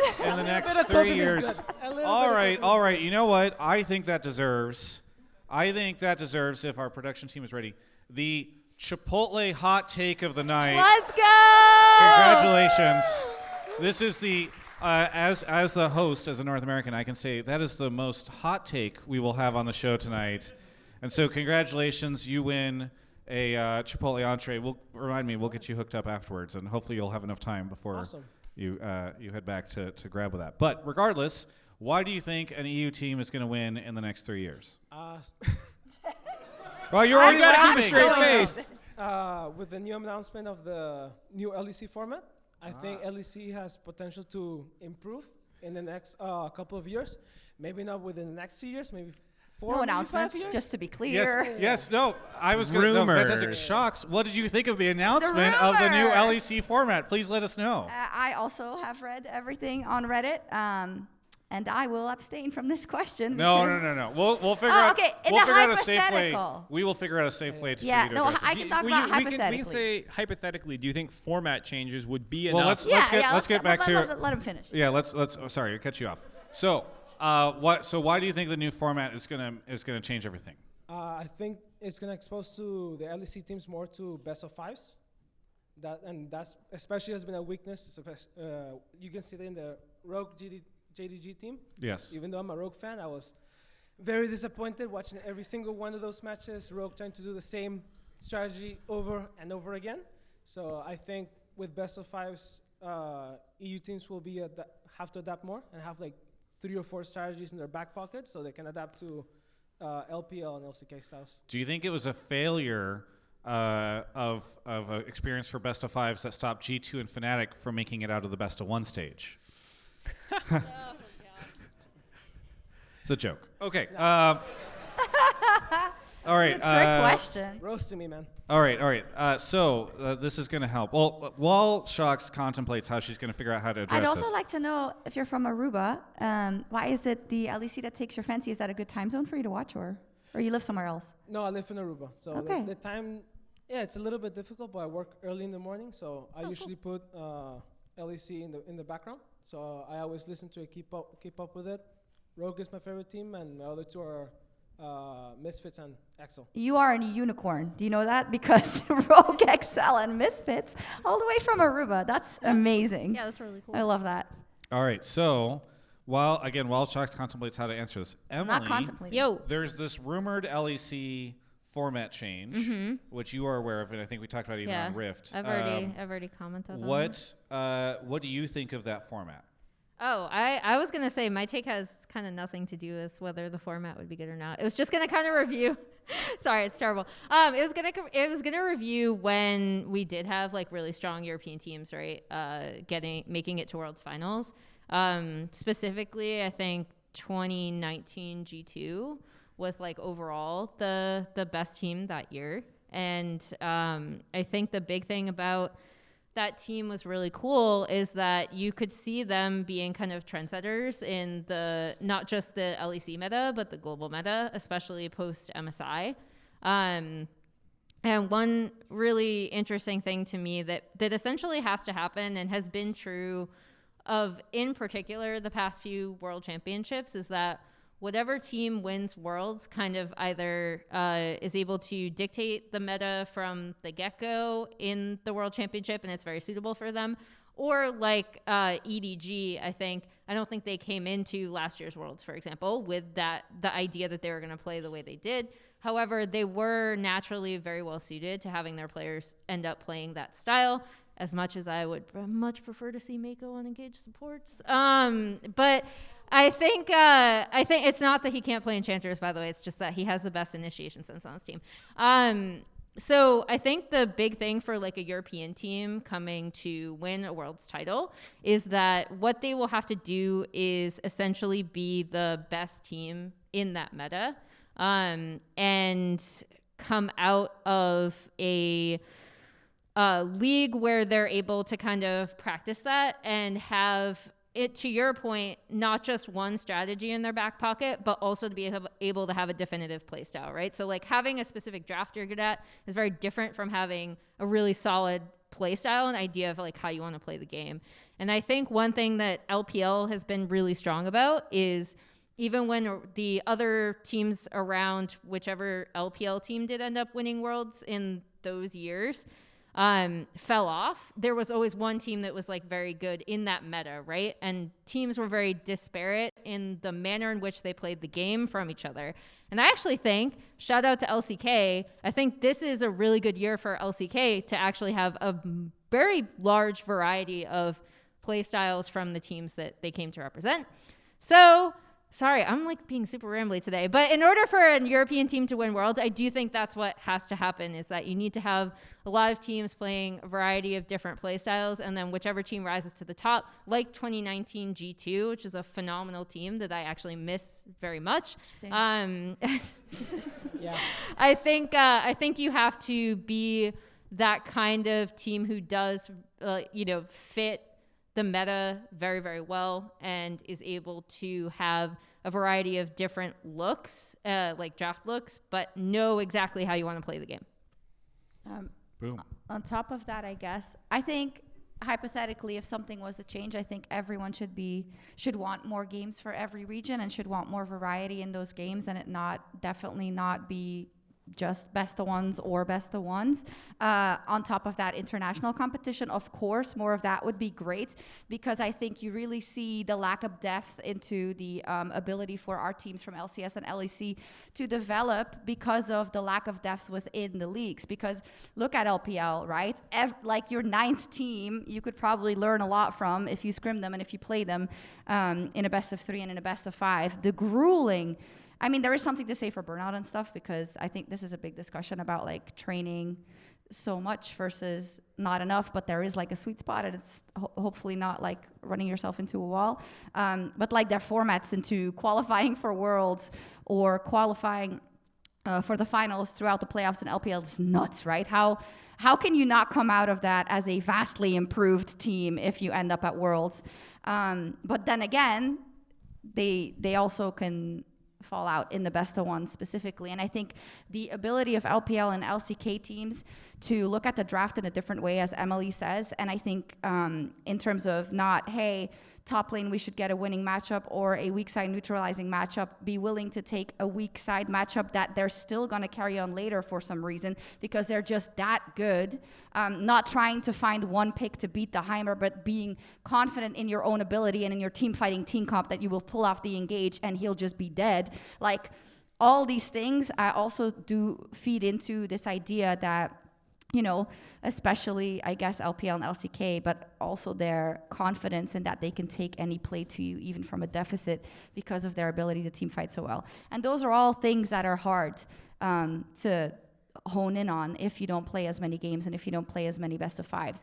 I do think that the Fnatic run and then the G2 was a bit of a unicorn, right, in 2019. And I want to say, yay. I hope it happens because, like, I'd be very sad if it just didn't happen ever. But 3 years, even if there were to be a format change in the future, I think it would take longer than that. I think it would. You had to have to say within the next 10, connected to kind of the ecosystem of, you know, the rookies that are coming up every year, because you need to find not just the perfect team. Everything needs to go right during Worlds, and Worlds is a very long tournament. People get sick, people get burnt out. I don't know what happens. You have a bad day. You know how it is. There's the luck of the draw, you know. And I know people say, if you want to be the best, you got to beat the best. BS. Get us an easy draw, please. You know, like. Where's Team Liquid to beat IG for you again? You know? Exactly. Yeah. Oh, I'm so sorry that you didn't end up winning that final. We did it together as a team. Yeah, we did it together. NA and EU. Yay. Emily said IG beat themselves. I think a lot goes into it, but I mean, I'd hope so. I mean, what I always say is that, like, before 2018 finals and before 2019, I thought a team would never get to the finals. I genuinely believe that. I thought the gap was so incredibly big. In 2014, and all you doomsayers were the same. We're like, Europe and NA are never going to do anything. Boom, 2 teams in the semifinals in 2015. I think Europe has an exceptional way of rebounding because of the depth of talent and the academy systems. Does that mean you can hold this to me next year if, like, again, nobody gets to semifinals? But yeah, I'm always going to be positive about my region, obviously. Copium. Better to have copium than nothing. So I agree that, like, the formats can change, and I'm not married to them, and I think more games are good, but I think this is maybe a flamey take. I feel like it's overstated by teams how important the more extra stage games are to cope for the fact that they are fucking up their practice constantly. We had best of 2s and best of 3s in North America, in Europe, in 2016 and 2017. Damn it, this is why I didn't want you to go first. Because I was going to take your point? Yes! We're sharing a brain cell tonight. Sharing microphones and sharing brain cells. We didn't do any better. We got the extra stage games for a year and a half. I forget exactly. I think it was 3 splits total for both regions. Didn't fucking matter. Didn't matter at all. We did not have any market improvement. And then we went back to best of 1s, and a year later is when that kind of golden era happened. I think I would say that most of the time that these, I don't have a problem with them. Again, I'm not saying that they're bad, but that the way that they're pitched as this, like, silver bullet is insane. Especially when you factor in how they're practicing. I just did a blame game about this. Like, I think our practice is absolutely terrible when you compare it to LPL and LCK. And it's like, what, do you think it's like the extra couple games that they play on stage? Or do you think it's the hundreds of extra, more efficient scrims that they do in solo queue and all that? But don't you think one is like comes from the other as well? Because like if there's only 2 best of ones to review every week, Well, yes, you can certainly review them better, but like I mean scrims more than the on-stage games. So this is the blame game for, you can watch the whole thing for people who haven't seen. No, I didn't mean you. I don't expect you to watch anything. I watched it.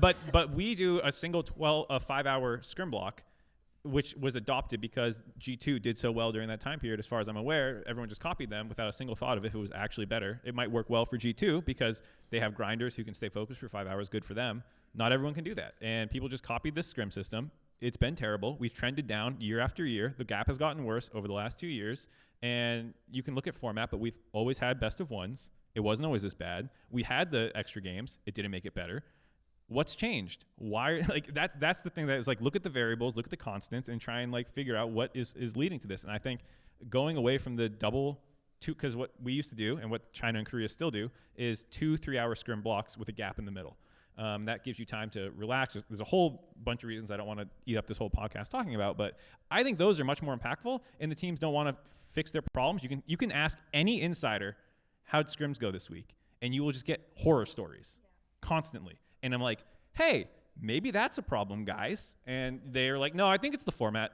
And it's like, okay. Yeah. So anyways, like it's take. always like I always talk about the pie chart. They're all important. I'm not opposed to these kinds of changes. I do think it would help, but I think it's like it's not going to change anything if you don't fix everything else in the ship that's wrong too. Dude, Mark, like I don't understand why this is still happening, because it's so funny, because before we did best of threes in NA, everybody's like, oh, we got to do best of threes. It'll change everything. It's so good, blah, blah, blah. Then we do best of threes.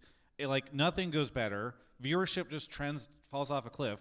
And then like several years have passed, and it's odd because I feel like, we still have the majority of our audience still here. But now all of a sudden it's like, oh, LCS probably moving to the weekdays. Well, they better do best of threes. Like the reason we suck is because of these best. I'm like, you can't look away from a car crash, Travis. I'm just saying I don't understand why suddenly I'm like, wait, we did that. Like, does everyone forget that? Like collective amnesia. I actually forgot, because we did it in Europe too. I forgot. Yeah, you guys. I had to Google this. Yes. Yeah, you guys the best of twos. Yes. Like double streams. And to be fair, Europeans love ties. That's to be fair to the people who are fans of this, you could argue that the way that we did best of threes with the dual streams was not good, and that hurt the viewership arguably more. Yeah. Dignitas versus Immortals best of 3. Who's sticking around for it? So like I'm not 100% convinced of it. I think there's a case to be made that you could re-experiment with other formats that enable stage play, like what Europe is supposedly potentially doing. Who knows? They have a single best of 1 round robin to quickly knock out the shitters, so then you can get the good people into stage play.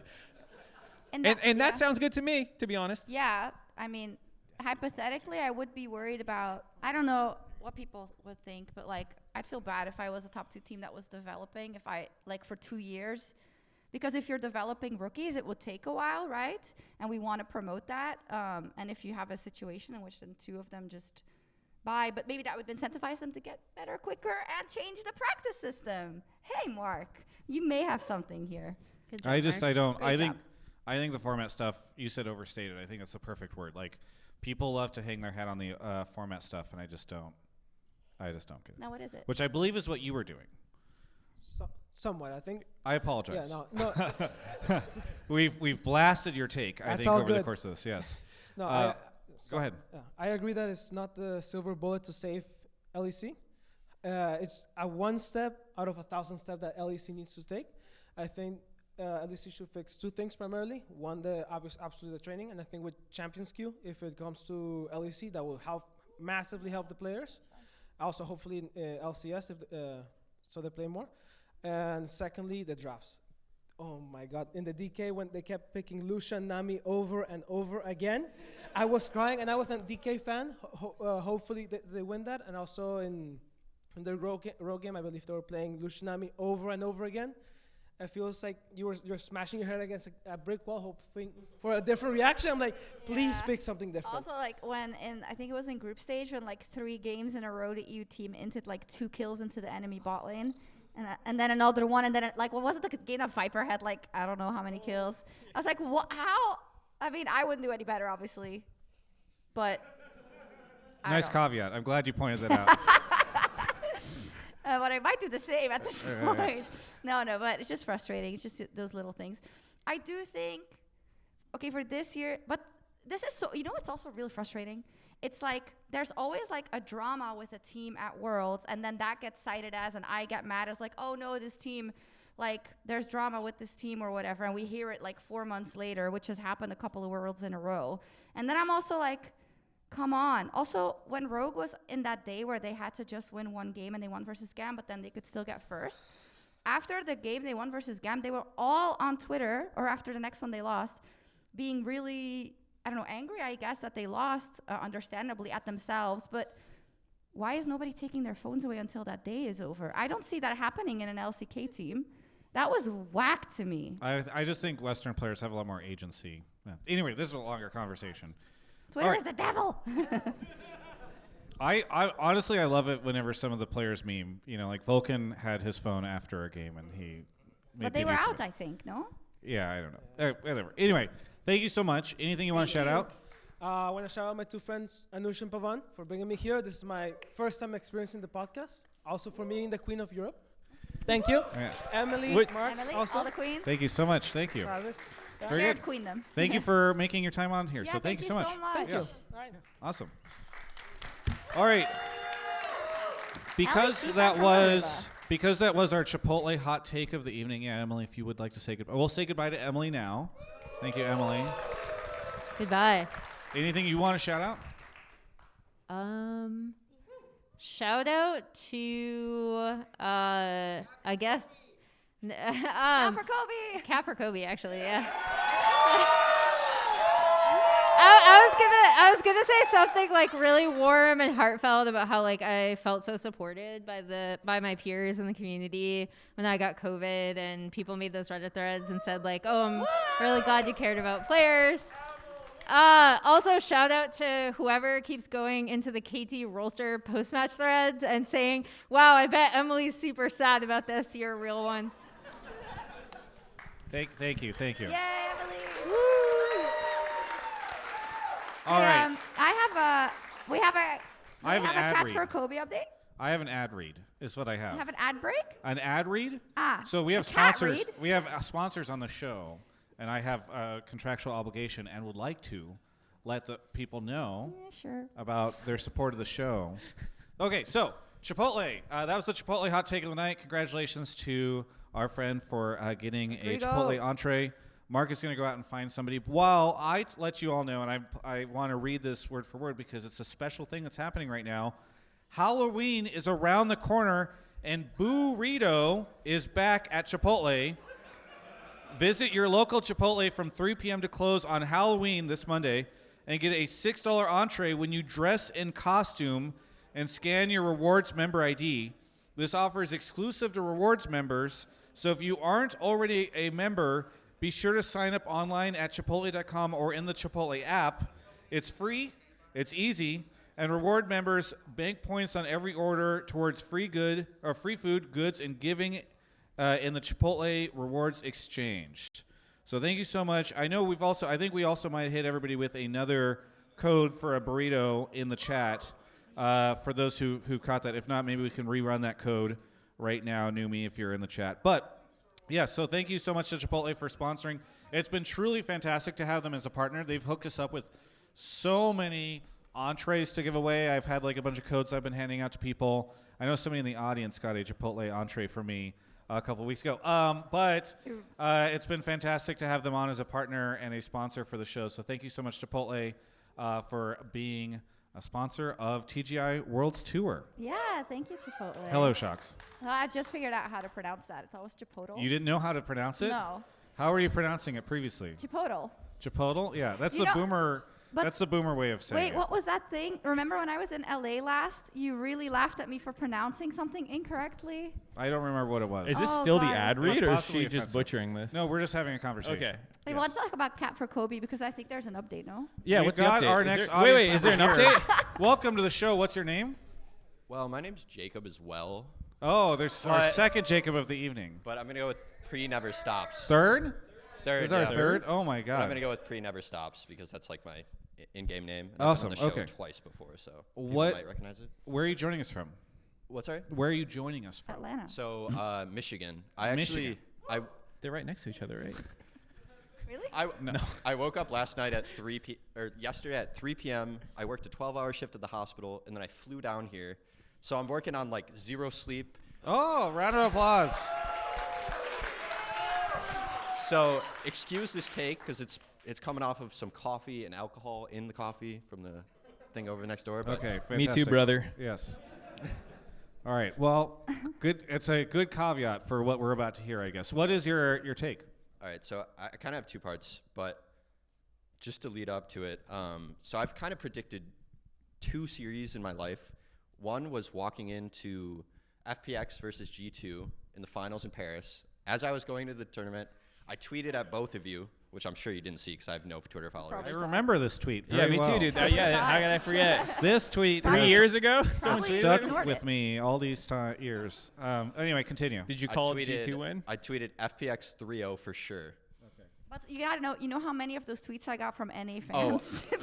I know. And they were all right. So I have little to no evidence for this, so like you just kind of bear with me. Sure. The second one was when I went to C9 versus 100 Thieves? C9s versus 100 Thieves, yep. And I turned to all my friends and I was like, it's C9 3-0 for sure. Now, so I'm telling you all, tomorrow, T1 versus JDG, it's JDG 3-0 for sure. Oh. Now, Immediately into the booze. Yeah, there's actually surprising coffee and cheers booze, for I'm that just- too. did Yeah. you have motivation for each of those predictions? And if so, what is your prediction motivation for this one?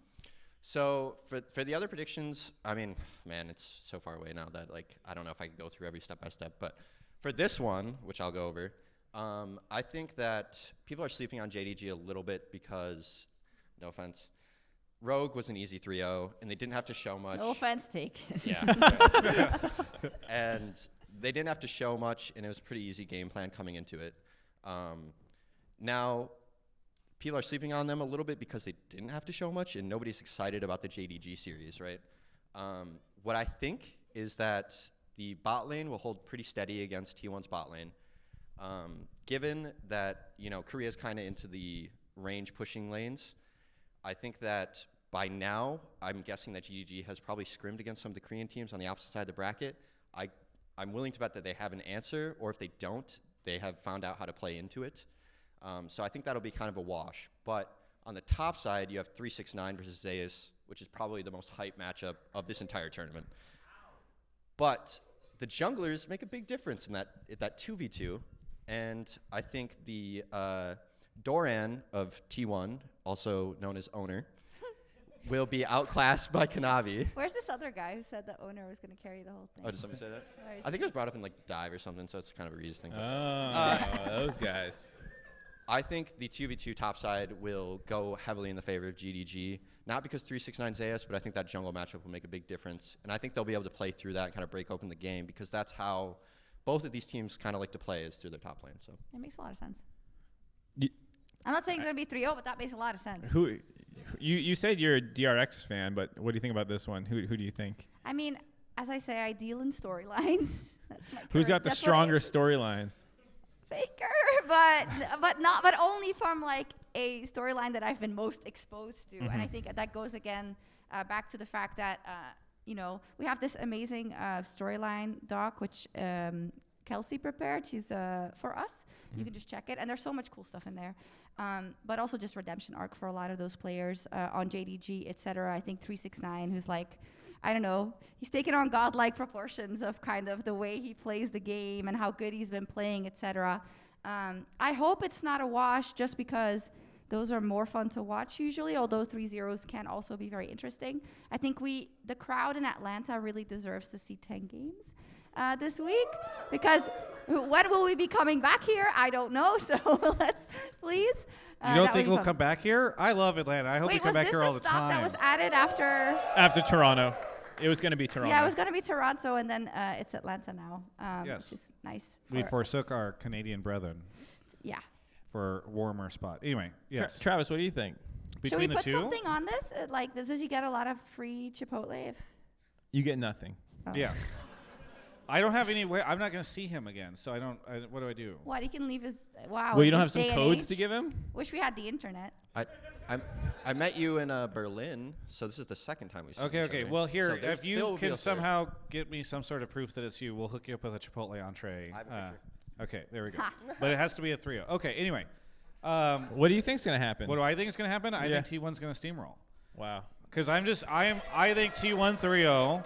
I think they are a very, very good team. I think the Faker narrative is going to get him to the finals. I don't know if he's going to win because he's frequently made it, not always won. But I think they'll go for it. I also think didn't the last two North American Worlds were also Faker winning?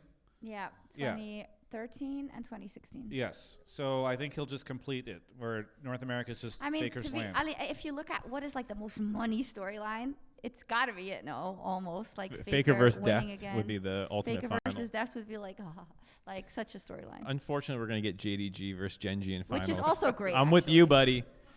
Wait, do you think 3-0? No, not 3-0. Oh, it sounds like you Yeah. were with him. Sounds No, like no, you're no, not not with him that. anymore. Let's put some distance between our takes here. So there are some parts I definitely agree with in terms of like Rogue didn't necessarily push them. It's not like their fault. They still didn't look good because Comp and Trimby were shitting on Hope and Missing in one of those games. I think two of them even maybe. But I think JDG, like we talk about them being a little bit like the black sheep in the LPL and like a comeback story for a lot of these players. Funnily enough, that also matches them in game where it's like hard to root for them in game because they look bad a lot of the times. Like they do things that don't look good, but it's a lot of really good teams win by dominating from minute one and just like you never had a chance and we just steamroll the game. JDG is interesting because they win from losing positions and they do it consistently against the best teams in the world. They did it against obviously top esports twice in their 5-game series regionally. Against even Damwon Kia in their tiebreaker, they were 5K down. That's crazy. Yeah, they got aced at Rift Herald. This game's over. It's over. And then somehow they win a fight at Dragon, they get an ace, and they start clawing their way back. And they seem to have that capability where I can't say I've seen it on the same level by anyone else in the world. And they don't jump out the page, off the page at you. Yagao is 16th out of 16th mid laners in CSD at 15, who basically every team at Worlds. CS doesn't matter. It doesn't matter. I mean, so his goal difference is a little bit better because he's like has high kill and assist participation, but like he's not just like when you compare him to Chovy and Faker and Showmaker and Zeka and Knight and like just so many other people, he's consistently slept on, but he does what needs to happen. It's almost, we always make this error, I think, specifically in looking at LPL teams because it happens every year. And then we go, yeah, but the mid laner hasn't had standout performances, or the top laner is always having to play weak side and then like shits on you with a Fiora, you know, like it's like it always happens because they are so confident in their own ability to turn the game from a 5K, 10K, 15K, no, you know, we'll see. Yeah. But deficit, and they play those moments so incredibly well, kind of like, you know, the spacing in the fights where you think it's won, but it's not. And then, yeah, your mental is just crushed. I was talking to somebody. Emily, was it you who just said you never know what JDG you're going to get? Like they Maybe just we should swap Emily back in because it's a really good question. possibly. Emily, do you want to join for this part again? You can. Well, just stand behind. Yeah, just stand. Yeah, you don't even need to sit down. Just take the microphone is and share really your good. thoughts, or you can sit down. Whatever. Well, if I put my mic up. Yeah. Yeah. Here. Hello. Hello. You want to talk to me about Yes. JDG? What are your thoughts on this JDG T1 situation? Oh yeah, so not even with JDG specifically, but I actually had a conversation with Lyric, the LPL caster, about, he was like, why do you always underrate LPL teams? And to some extent, I think it's because, and again, I give LCK a lot of credit. I know Chronicler will want me to give Live Sandbox specifically a lot of credit for really having a lot of teams this year that have like a variety of different strategies.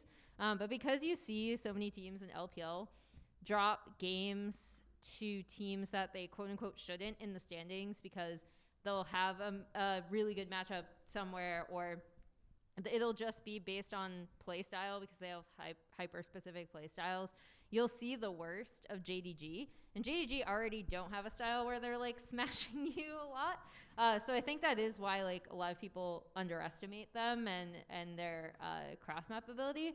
One thing I thought was super interesting is also a friend of mine was watching JDG, who's been out of it for a while, but they used to be a coach and an analyst in LCS. And they were like, wow, JDG just has such a good understanding of how to mitigate their losses when teams are actually trying to smash them early and do end up having gold leads, because they'll quietly be taking other things on the map, which I thought was really interesting. So I'm going to save my actual matchup analysis for the desk tomorrow. But right. yeah, I do think if you're wondering why it seems like people are more down on LPL teams sometimes, I do think it's because you see the worst of them as well as the best a lot more frequently. Very good. Emily, is there anything you'd like to shout out before we say goodbye to you? Cat for Kobe. Okay, all right. Woohoo! All right. Goodbye. Wait, what? I regret bringing you back. What? Okay. So I think, do you feel as though this has properly addressed your prediction? Yeah, I think it sparked a pretty interesting debate. I'm pretty happy with it. Very good, very good. Thank Are you you for the gonna get review. some sleep now, finally, or?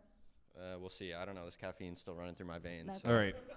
Fantastic. Well, either way, enjoy your time in Atlanta. Anything you want to shout out? Well, first and most importantly, the two most important businesses in the game right now, Chipotle and Grubhub. Side note for Alienware, I kind of want that laptop. Yeah, it's the X14. Fantastic. Thank you for doing that. I appreciate that you all do my job for me. It's fantastic. Anyway, thank you so much, and hope to see you soon. Yeah, thank you guys. Thank you. This Do is you want such to a go great get format. Delfino? I'm sad that she got owned by her sister. Yeah. This is Why such a don't you great do it? format, Travis. Did you also steal that from EU content, or? Steal what? I was talking to Mark. What were you talking about? I was kidding, because we had a conversation about the quizzes, which is great. Oh, quizzes? Yeah. Yeah, my surprise test. Because we were talking about content earlier, and I actually think you've absolutely reinvented yourself this year so much. Oh, thank I've you. always loved your content, but I just think you're breaking the mold a lot, and I think you deserve props. Thank you. I've been trying. I have to. It's funny you talk about content because Yeah.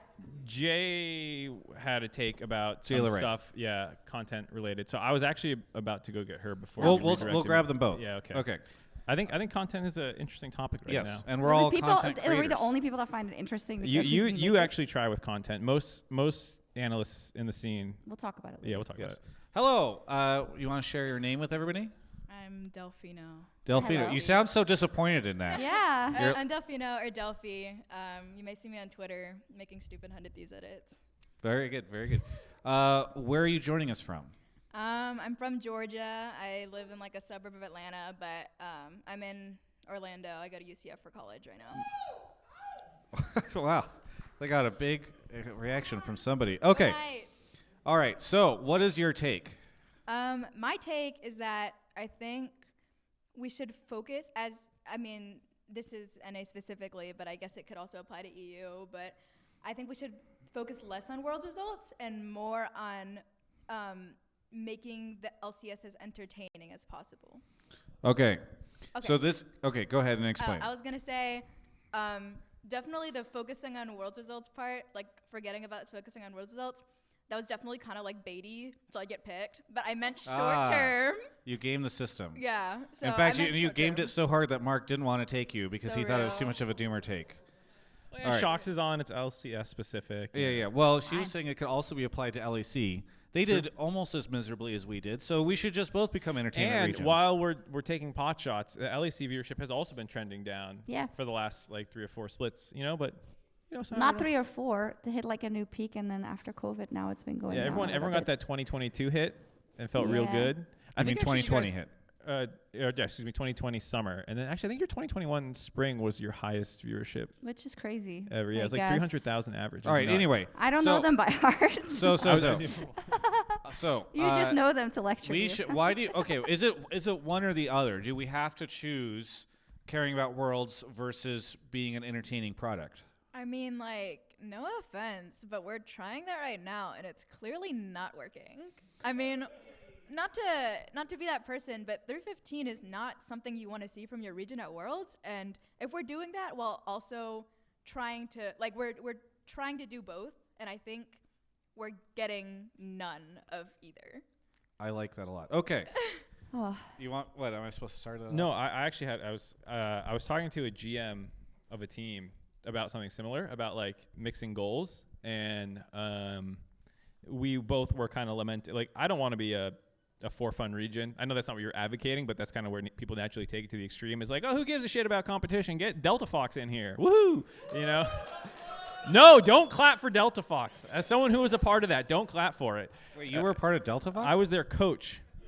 Oh, that explains a lot. You don't remember this? I don't remember this at all. I cast their fucking games while being their coach. It was coach again. Like we like, so to defend Delta Fox, they did try like a week of scrims, but then they were told they weren't allowed to stream them because they were on the Riot client or whatever doing scrims on Tourney Realm, before and Champions Queue, and that was when they had their iron fist on that, you know. So that kind of defeated.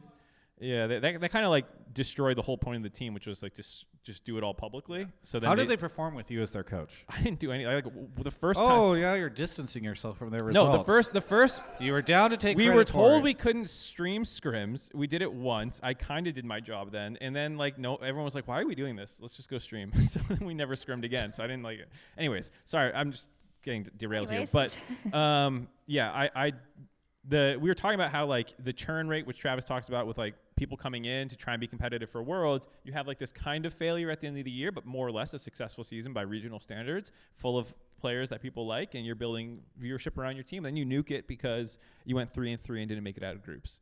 And to that point, like, you don't have to become a for-fun region just because you don't nuke your team because they failed for World results. So I don't know if that's exactly kind of the stuff you're talking about, but it was something that me and a GM were talking about. So think about everything. Okay, when LCS first started, you had players that would stream a ton.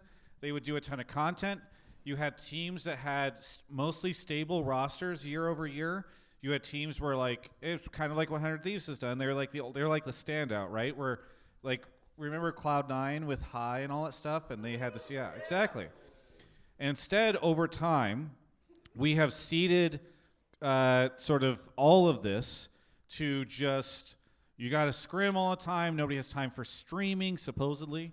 I think you guys are mad about Jojo Pion still not streaming, right? Okay, we're not. You guys try to call him out for it. We're not necessarily mad about it. It's just we wouldn't be mad about it, but he promised to stream if he won Spring, and it came out in an EG Files episode, and we were like, oh, he's gonna stream one day after MSI. Surely he'll stream this time. No, he never streamed. So we got players who lie about being willing to stream, and then what has this gotten us? It's gotten us 3-15, to your point. And so like it's interesting because we have optimized 100% for winning, and I know this is heresy among a lot of very competitive people who should say you should not optimize 100%, you should optimize like 110%. That's not even logical. It doesn't even make sense from a math perspective, but they say it. And like I just don't see that. Like what has that gotten us? It's gotten us very frequently worse results at Worlds. It's gotten us declining viewership. It's gotten us a rotating cast of players who like people struggle to care about. And I think it is fair to say, hey, maybe if we're all the way at one end of the spectrum right now and optimizing for competitiveness, and that's not working, maybe we just bump it over a little bit. And I mean, I think there are even things that you can do, like more consistent rosters, less importing where we just send the player back to Europe right afterwards, or in Summit's case, after one split. And maybe that can lead us to a healthy balance of like, okay, maybe we're still going 3 and it's hard to imagine us going worse than 3-15. Maybe that'll happen next year, but like, just let's try a little bit to be a little bit more of an entertainment product. I agree with that. But it's tricky, isn't it? Because like you can't help how people are going to feel about Worlds, and they always will. And the fact of the matter is that LCS and LEC, as we saw this year as well, could have really, really bad results. And it's such a hard sentiment to like turn, because then all these other sentiments come up again about the leagues not being interesting in this. And I've loved watching the LCS this year. I've loved just that things were tried. People were guesting on the desk. I saw fucking Pepe, sorry, can I swear? Pepe meme on some segment, which, I mean, it was there for way too long and maybe went overboard, but like there was new stuff. And don't say like Pepe is gonna like save LCS or something. That's not what I'm getting at. And it really sucks that all that gets washed away. And as to your point, it would really help if, again, to the previous point, we would have more reasons to identify and root for these players by the content that the teams do. And I mean, yeah, it can be really small things, and I understand you don't want to put your players under too much pressure, but I agree with you that the dial should be, and I think LEC teams, some LEC teams are a good example of this. 100 Thieves is a good example of this as well, right? But you got to strike that balance. And of course, if you have players that say, all I want to do is practice and I don't want, to do any of that shit, then you can't make them, right? But it's tricky. I definitely agree that like the LCS has been doing much better. Like I'm usually supposed to be doing like homework or something, so I mute the stream between games so I can actually get work done. Don't we all? No. Thanks for coming out. No, we don't. Thanks for coming out. What do you want to there shout with out you. today? No, we don't. In my defense, I kind of stopped doing that because I was like, wow, like it's much more interesting than I remember it being. She's like, these co-streams between games are hilarious. I love getting this stuff. Why would I ever mute between games? But I also want to say, like you mentioned 100 Thieves, but actually this year I think 100 Thieves has been one of the worst teams content. Yeah, this year it was not that much. I call myself a 100 Thieves super fan, not because I'm a real fan of the org, but I really like the Academy team, the LCS team, and the Valorant team. So I just say I'm a 100 Thieves super fan. Delphi, how much content did 100 Thieves produce at Worlds? 0. And actually, I went over this with my friends. And their entire Korea boot camp, they go to the T1 facility, by the way. Their entire Korea boot camp, less than 20 minutes total of content. Oh my God. Less than 20 minutes total of a 3-week boot camp where they went to the T1 facility and they played on Korean solo queue, and we just got nothing. And it was so upsetting. It was rough as a 100 Thieves fan this year. I just don't get why people aren't interested anymore. Yeah. This is the crazy thing to me about 100 Thieves. I get so it's so crazy. They did all this content when their team sucked, and then they start like making it to the finals 3 times in a row, and they're just like, we can't afford a content team anymore, but we can make a video game. I just don't. It's so fucking annoying. And maybe we'll get into this again a little bit more in a second. I won't dive too deep on content, but like the only thing the scene knew how to do for like 5 years was docuseries. And if it wasn't a docuseries, or it wasn't like whatever specific YouTube trend that they're trying to copy for that moment, then they didn't do anything at all. Well, and now everyone stopped watching the docuseries, so now they just don't do anything. Yeah, well, that's what happened, right? Like the docuseries is like, okay, well, I can't have 15 people on staff for a 20K view video. But you don't have to, because the space has changed so much. Like, and you know this because you make successful GIFs and like content from your home, right? Yeah, I make edits, and it takes a really long time. It's like for 20 seconds. But I mean, people want to see stuff about the players. Like I post threads. I posted a thread before summer finals and before Worlds about like, oh, here's the players, here's the role in the team, like this is how they play, and it got a bunch of likes because people want to know about the players. It's just the teams don't think that, or they just don't want to do it. Oh no, the only thing that matters is winning. Just so you know, that's the only way you can ever make fans, and that's the only way people will care. I hear this shit from teams all the time, and it drives me crazy because I'm like, then you guys should maybe try doing something else, because like winning isn't getting you fans either. So. Do you want to shout out your exact Twitter name so we can all follow you? Oh, my Twitter is DecemberOLI. It'll show up as Delfino with like a couple emojis, and my profile pictures of PriNeverStops. But we need to speed run this because we're going to run over time. We've got one more person. But okay, this is what's been fascinating to me. Teams have like stopped creating content for the most part. I mean, some of them still do a little bit, but a lot of them don't. I have tried my best to like pick up a little bit of the slack for them, as Sjokz was referencing beforehand. But there's like a crew of you all that in 2022 started doing this stuff. Like Numi, my community manager, she's in the chat right now. She's part of this. Like, hi, Numi. Who all is like the full crew? Okay, so we have me, obviously. Elaine, FluffJui2 on Twitter. We have Numi. There's Arshgoyle13. You guys probably know him for his interesting takes. Yeah. Hold on. Let me check is Knight of Rohan one of yours? Knight of Rohan is But I see them on while Twitter you're a lot. looking this up, and I'll give you a second to like. This is so cool. No, they've become they're like these LCS super fans that I think are partially responsible for reviving what has been Let's go. a struggling scene. And quite frankly, I get very inspired by them and their passion because like there's so many jaded people in the space, including a lot of us that have been around for a while. And they're so passionate about the players and the teams and all this stuff that it makes me care a lot. And like we get stuck in the rut of like this is what I did and this is what worked and it's not working now. But like seeing this like the angle that they take on more of like a K-pop fandom angle. Oh, yeah. So more than like sports, you know, like that's a very different angle. There's for me. also Gumayusi Sunsu on Twitter, Maxi. There's a couple others, and we all have a podcast together where we have like 4 or 5 people and a couple of guests. Oh, and John the Ho, EG John the Ho, an EG intern, my bestie. He is also part of us, and we do our best. Honestly, we don't really have a lot to work with. We're not like any type of thing. Elaine does her appreciation posts and her art, and like we all just try to be active on Twitter and meet new people and bring new people into our space. And like Mark said, it was a big inspiration from K-pop because especially me, Elaine, and Maxi, we all came from K-pop. Like me and Elaine were in Citizens before we were fans of LCS, and we kind of saw the sense of community that brought, and we were like, well, why don't we have this in LCS? And we tried to bring that around, and it's a little hard sometimes because people don't really like that sometimes, but I think certain elements of K-pop fandom, if we brought them into the LCS, we would get more fans, and I think it's a good thing. And I think we're trying to do that. If it's succeeding, I don't know, but I mean, it inspires me, and Sjokz earlier pointed out that I've never had an original thought ever. As a joke. And I steal a Jokes lot can be of true. well, to that end, I steal a lot of my content and frustrations from all these folks because like Numi was calling out the ticketing Drama. situation.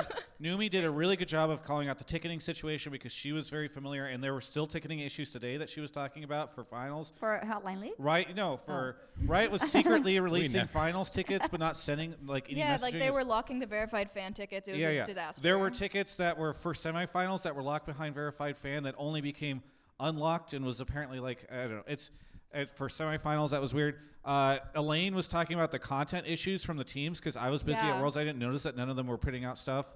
Like there's just been a ton of things that you all have raised attention to, which I think has been really fantastic. So Yeah, it's really amazing. yeah, they're the heart of the LCS in my opinion. I hope some of the teams are listening and They're some not. jobs. Is there It's anything vacation here- time, baby. We're out of here. Is there anything that you want to shout out before we go on to our last guest? I want to shout out my cousin. She's up there right now. Hi, Lillian.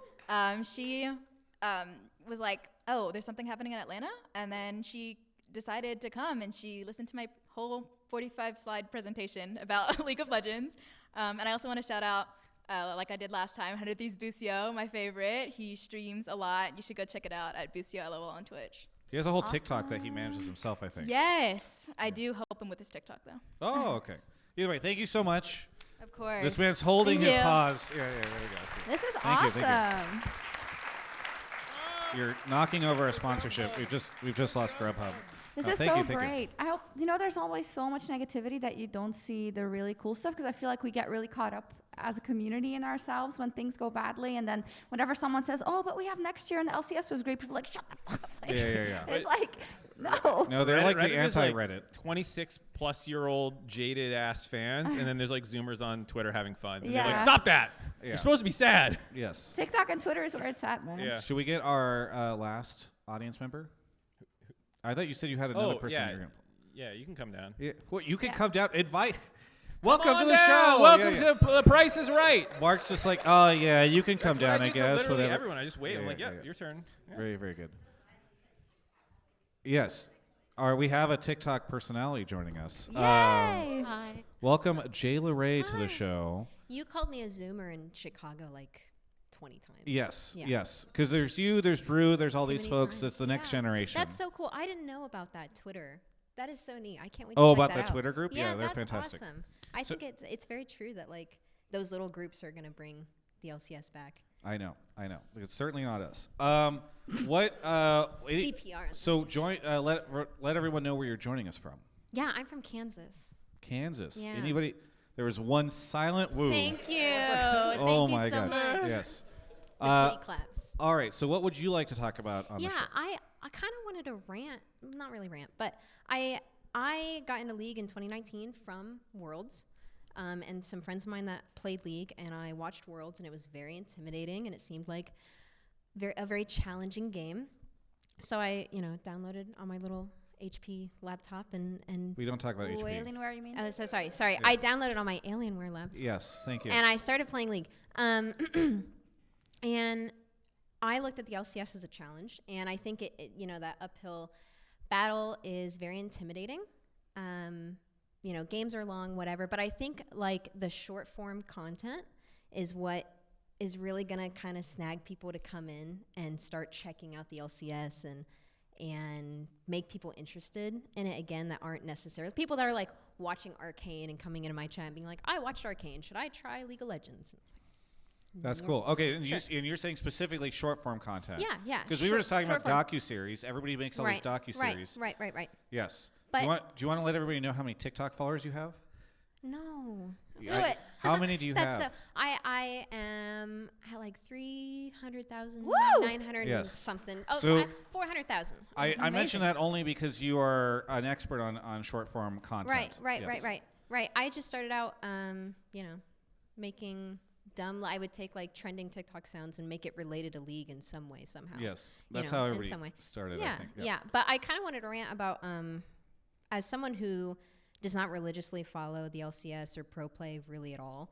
I'm definitely lower elo. A majority of players are lower elo. It feels like Riot it feels like Riot kind of fumbled the bag in terms of like hyping up Worlds being in North America, and it really bums me out that ticketing was so bad. You really followed that when it was all happening, and just the whole experience so far. We're almost to finals. It's almost over. It doesn't feel like it was really like hyped. I don't feel that pride, I guess. Like, yeah, this is happening in North America because we're already out. Yeah. We're not They did rooting. not do a good job of like building it up for North American fans. Right. But I feel like the heart of a lot of the NA teams are the content creators that are on. Like 100 Thieves has a lot of big names, content creator wise. And I didn't see anything, even about finals, they have these big content creator names. And it's hard to find that equal part between, you want to support your team in a genuine way. You don't want it to come off like you're just doing an ad because you're part of this org and I have to do this. But it was kind of disappointing to see all of these orgs and not a lot of, I guess, hype. Yeah. It was kind of disappointing. Just inviting. I mean, Offline TV was in New York during Worlds for something else, right? Or was it for Worlds? I think they came to Worlds. I think they came to Yeah, Worlds. But like they came to Worlds. I saw after. I was like, oh, you were in New York. Yeah, they didn't really. I don't know. I mean, Maybe if the venue did not lend itself to it or something. But yeah, they no, did but not do much. they should. Someone should have reached out to them and. No, they did. They were Yeah. brought out by Riot. No, but I mean, then why didn't I see that all over my socials and stuff? And I know that a lot of specifically content creators that are very big now actually started off by playing League and streaming League back then. So they have a connection to it as well, so it would be genuine.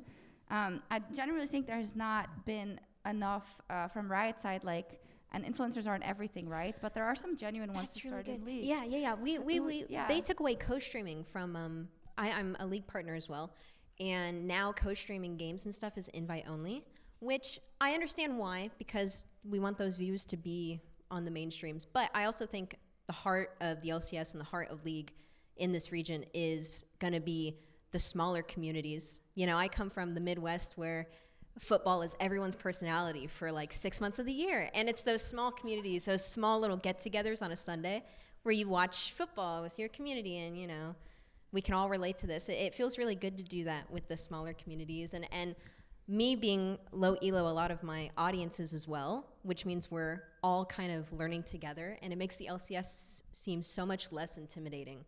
Because you guys said that you had the newbie streams. They used to. They used to do that. Yeah, that's kind of how I feel the smaller.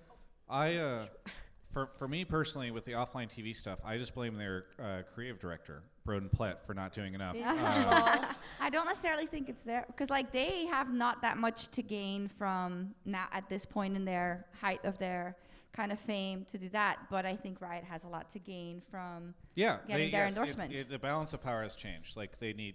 Yeah, it's content creators' kingdom, right, Mark? You were gonna say something, I think. I forget it. I think you're in a unique position to talk about this, right? I guess maybe. Okay, here. Well, Mark so I was actually gonna gonna ask you. You did the thing tonight, right? You did something because I bumped into Lily Pichu earlier and was talking to her about it. There was something tonight, right? Or were you just? I just went to the tailgate. Oh, I didn't know. I saw a picture of a bunch of people on stage. I didn't know what it was. Yeah. They had offline TV. The girls were painting. They were painting like league. No, but like, how come nobody knew about this? The other thing I was gonna ask too is like, you throw the event. Are they shooting content around it, or is it just like they do it and then it's over? They were shooting, but I don't know where does it go. I don't know where it goes. Yeah, I have no idea. Okay. Well, then no one knows. It doesn't show up on my feed. Okay, here's the. I guess. I'll bring it back. Okay. Yeah. So, one, none of the LCS teams did shit. They didn't do any content. Like CLG actually did a lot in New York. Credit to them. There is a couple. Where are they? Oh, up in the back. I think they're here. Who came here from New York, and they were Cloud9 fans, but right? Or were both of you, or only him? You were huge Cloud9 fans. They went there. Cloud9 had no presence at all. Instead, they spent the entire time at the CLG event every day. I think I converted them into EU fans. Are these the same people? No. Yes. What are you talking? No. This is ruining my narrative. You said to me that you became CLG fans because of it, and you bought like a CLG jersey and all this stuff. Anyway, the whole point is, I think yes, the LCS had Worlds in North America. Teams didn't do much. So far, we haven't seen much from content creators. Maybe a bunch of stuff will happen at finals, but like it is kind of a bummer to your point that like if a bunch of stuff starts happening now, we're in like the final, 10 days of Worlds, and it is kind of like a missed opportunity for how big League of Legends could be in North America with all the content creators and everybody doing all this cool stuff. I think Riot tried to do like the mainstream grabs, like with Lil Nas X and Starwalkin'. Like that was like, okay, this is our mainstream. We're going to try and get a different crowd by going this route, which was interesting. And there are a lot of, mixed opinions on the song and the video or whatever. But, it just kind of seemed like that was kind of it. Like, okay, this will be where we put all of our effort. Yeah, they went very mainstream. This mainstream, and then after that, whatever. Yeah, no, so I think it's a fair criticism. Positive note about, I was so surprised in New York how many people that I met, it's LCS fans, American fans, that just came up to me and were like, we've been watching for 10 years. We've been watching for 8-7 years. And they're still there. And I think we owe it to them to do as much for them as possible to like reward their loyalty, be it for the LCS, be it for the LEC, be it for the English PK. Like you want to feel that pride. The pride, and as you say, just by giving them things to root for in general and moving along with the space, because we owe it to them, and it's been so awesome. Like, and I think the American crowds are a really, really great crowd, generally. And I think, of course, in New York there were a lot of, we had a lot of LPL fans and LCK fans as well, who, to their credit, also cheered for everybody. But I think Atlanta is really going to be unbelievable. So. Yeah. Well, I will just, Mark, do you have anything you want to add? Or I have a great way to sign this off, which is to say, CLG did a pretty good job in New York. I really liked everything they did. Other than that, TGI did a 5-show Worlds tour. Yeah. We did. How much did the LCS teams do besides CLG? My point is, like, if we could do this. And TGI, it is a massive media conglomerate. Corporation. And we're a lot cooler than the teams. With wonderful partners. But it is somewhat shocking to me that I feel like my little fake esports company did more at Worlds this year than at least 9 out of the 10 LCS teams. So I think that's, I am, not to be self-aggrandizing, but I am trying to save the LCS. It would be great if other people try as well. I think that's kind of where I'm at. Okay, anyway, Thank you so much. Anything you want to shout out? Of course. My Discord server and the J Brigade, who hopefully are watching right now and are enjoying me being here. So and you, Travis, thank you so much for giving me this opportunity and introducing me to so many people. Of course, yeah. Thanks for making it on the show. Thanks for doing your part. Round of applause for jaelaray. All right. We're going to do sign-outs now. So, Sjokz. Well, I actually just only today figured out whenever you ask me to shout someone out when I'm a guest on your show that I'm supposed to shout out the wonderful Chipotle. Yes. You pronounced it correct. Yeah, good job. And Grubhub and Alienware, of course. Awesome stuff. Thank you guys for having me. And shout out to the NA crowd, as said. People here, but also everyone who has been following us for such a long time. I kind of feel like, I mean, I'm really old, but these people are like, oh, I watched you in middle school. You're still fucking nursing the Mayo personality. Like today, you tweeted about Mayo again, and that was like superior condiments. I don't know what to tell you. For people who don't know, that was like I don't know if it's fair to that say. Was she's maintained the Mayo thing. Yeah, but that's what I mean. Is like it's 10 years later, and she's. I want to shout out to any crowd, and you're bringing up Mayo. Who's obsessed here with condiments? I think it's you. I see it on. It's you.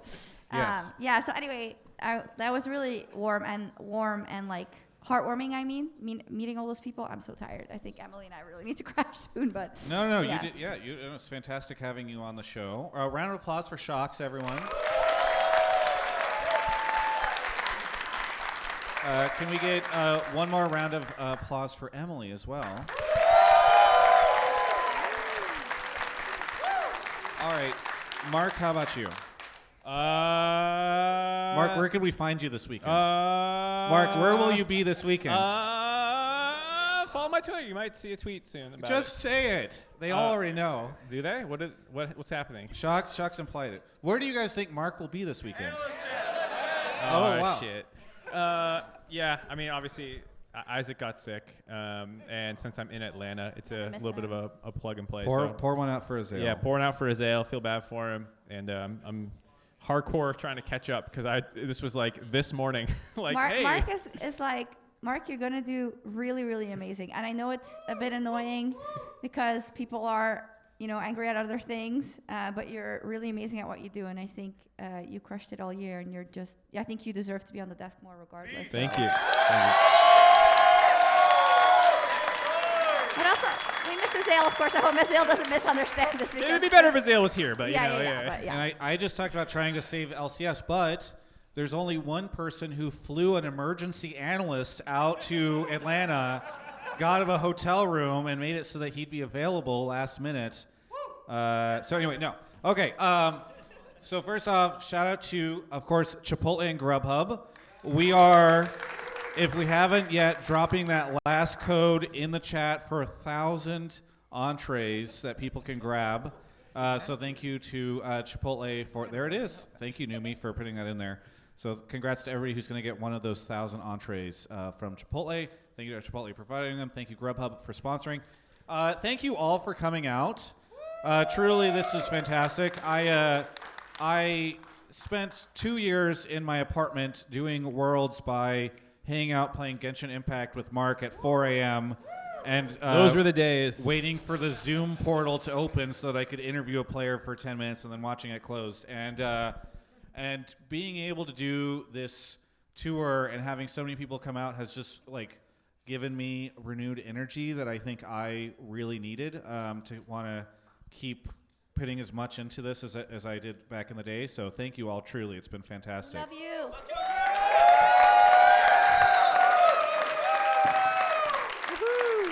Best of luck to the teams this weekend. Hope you all have a great time. And we'll see you next week in San Francisco for finals. Yeah!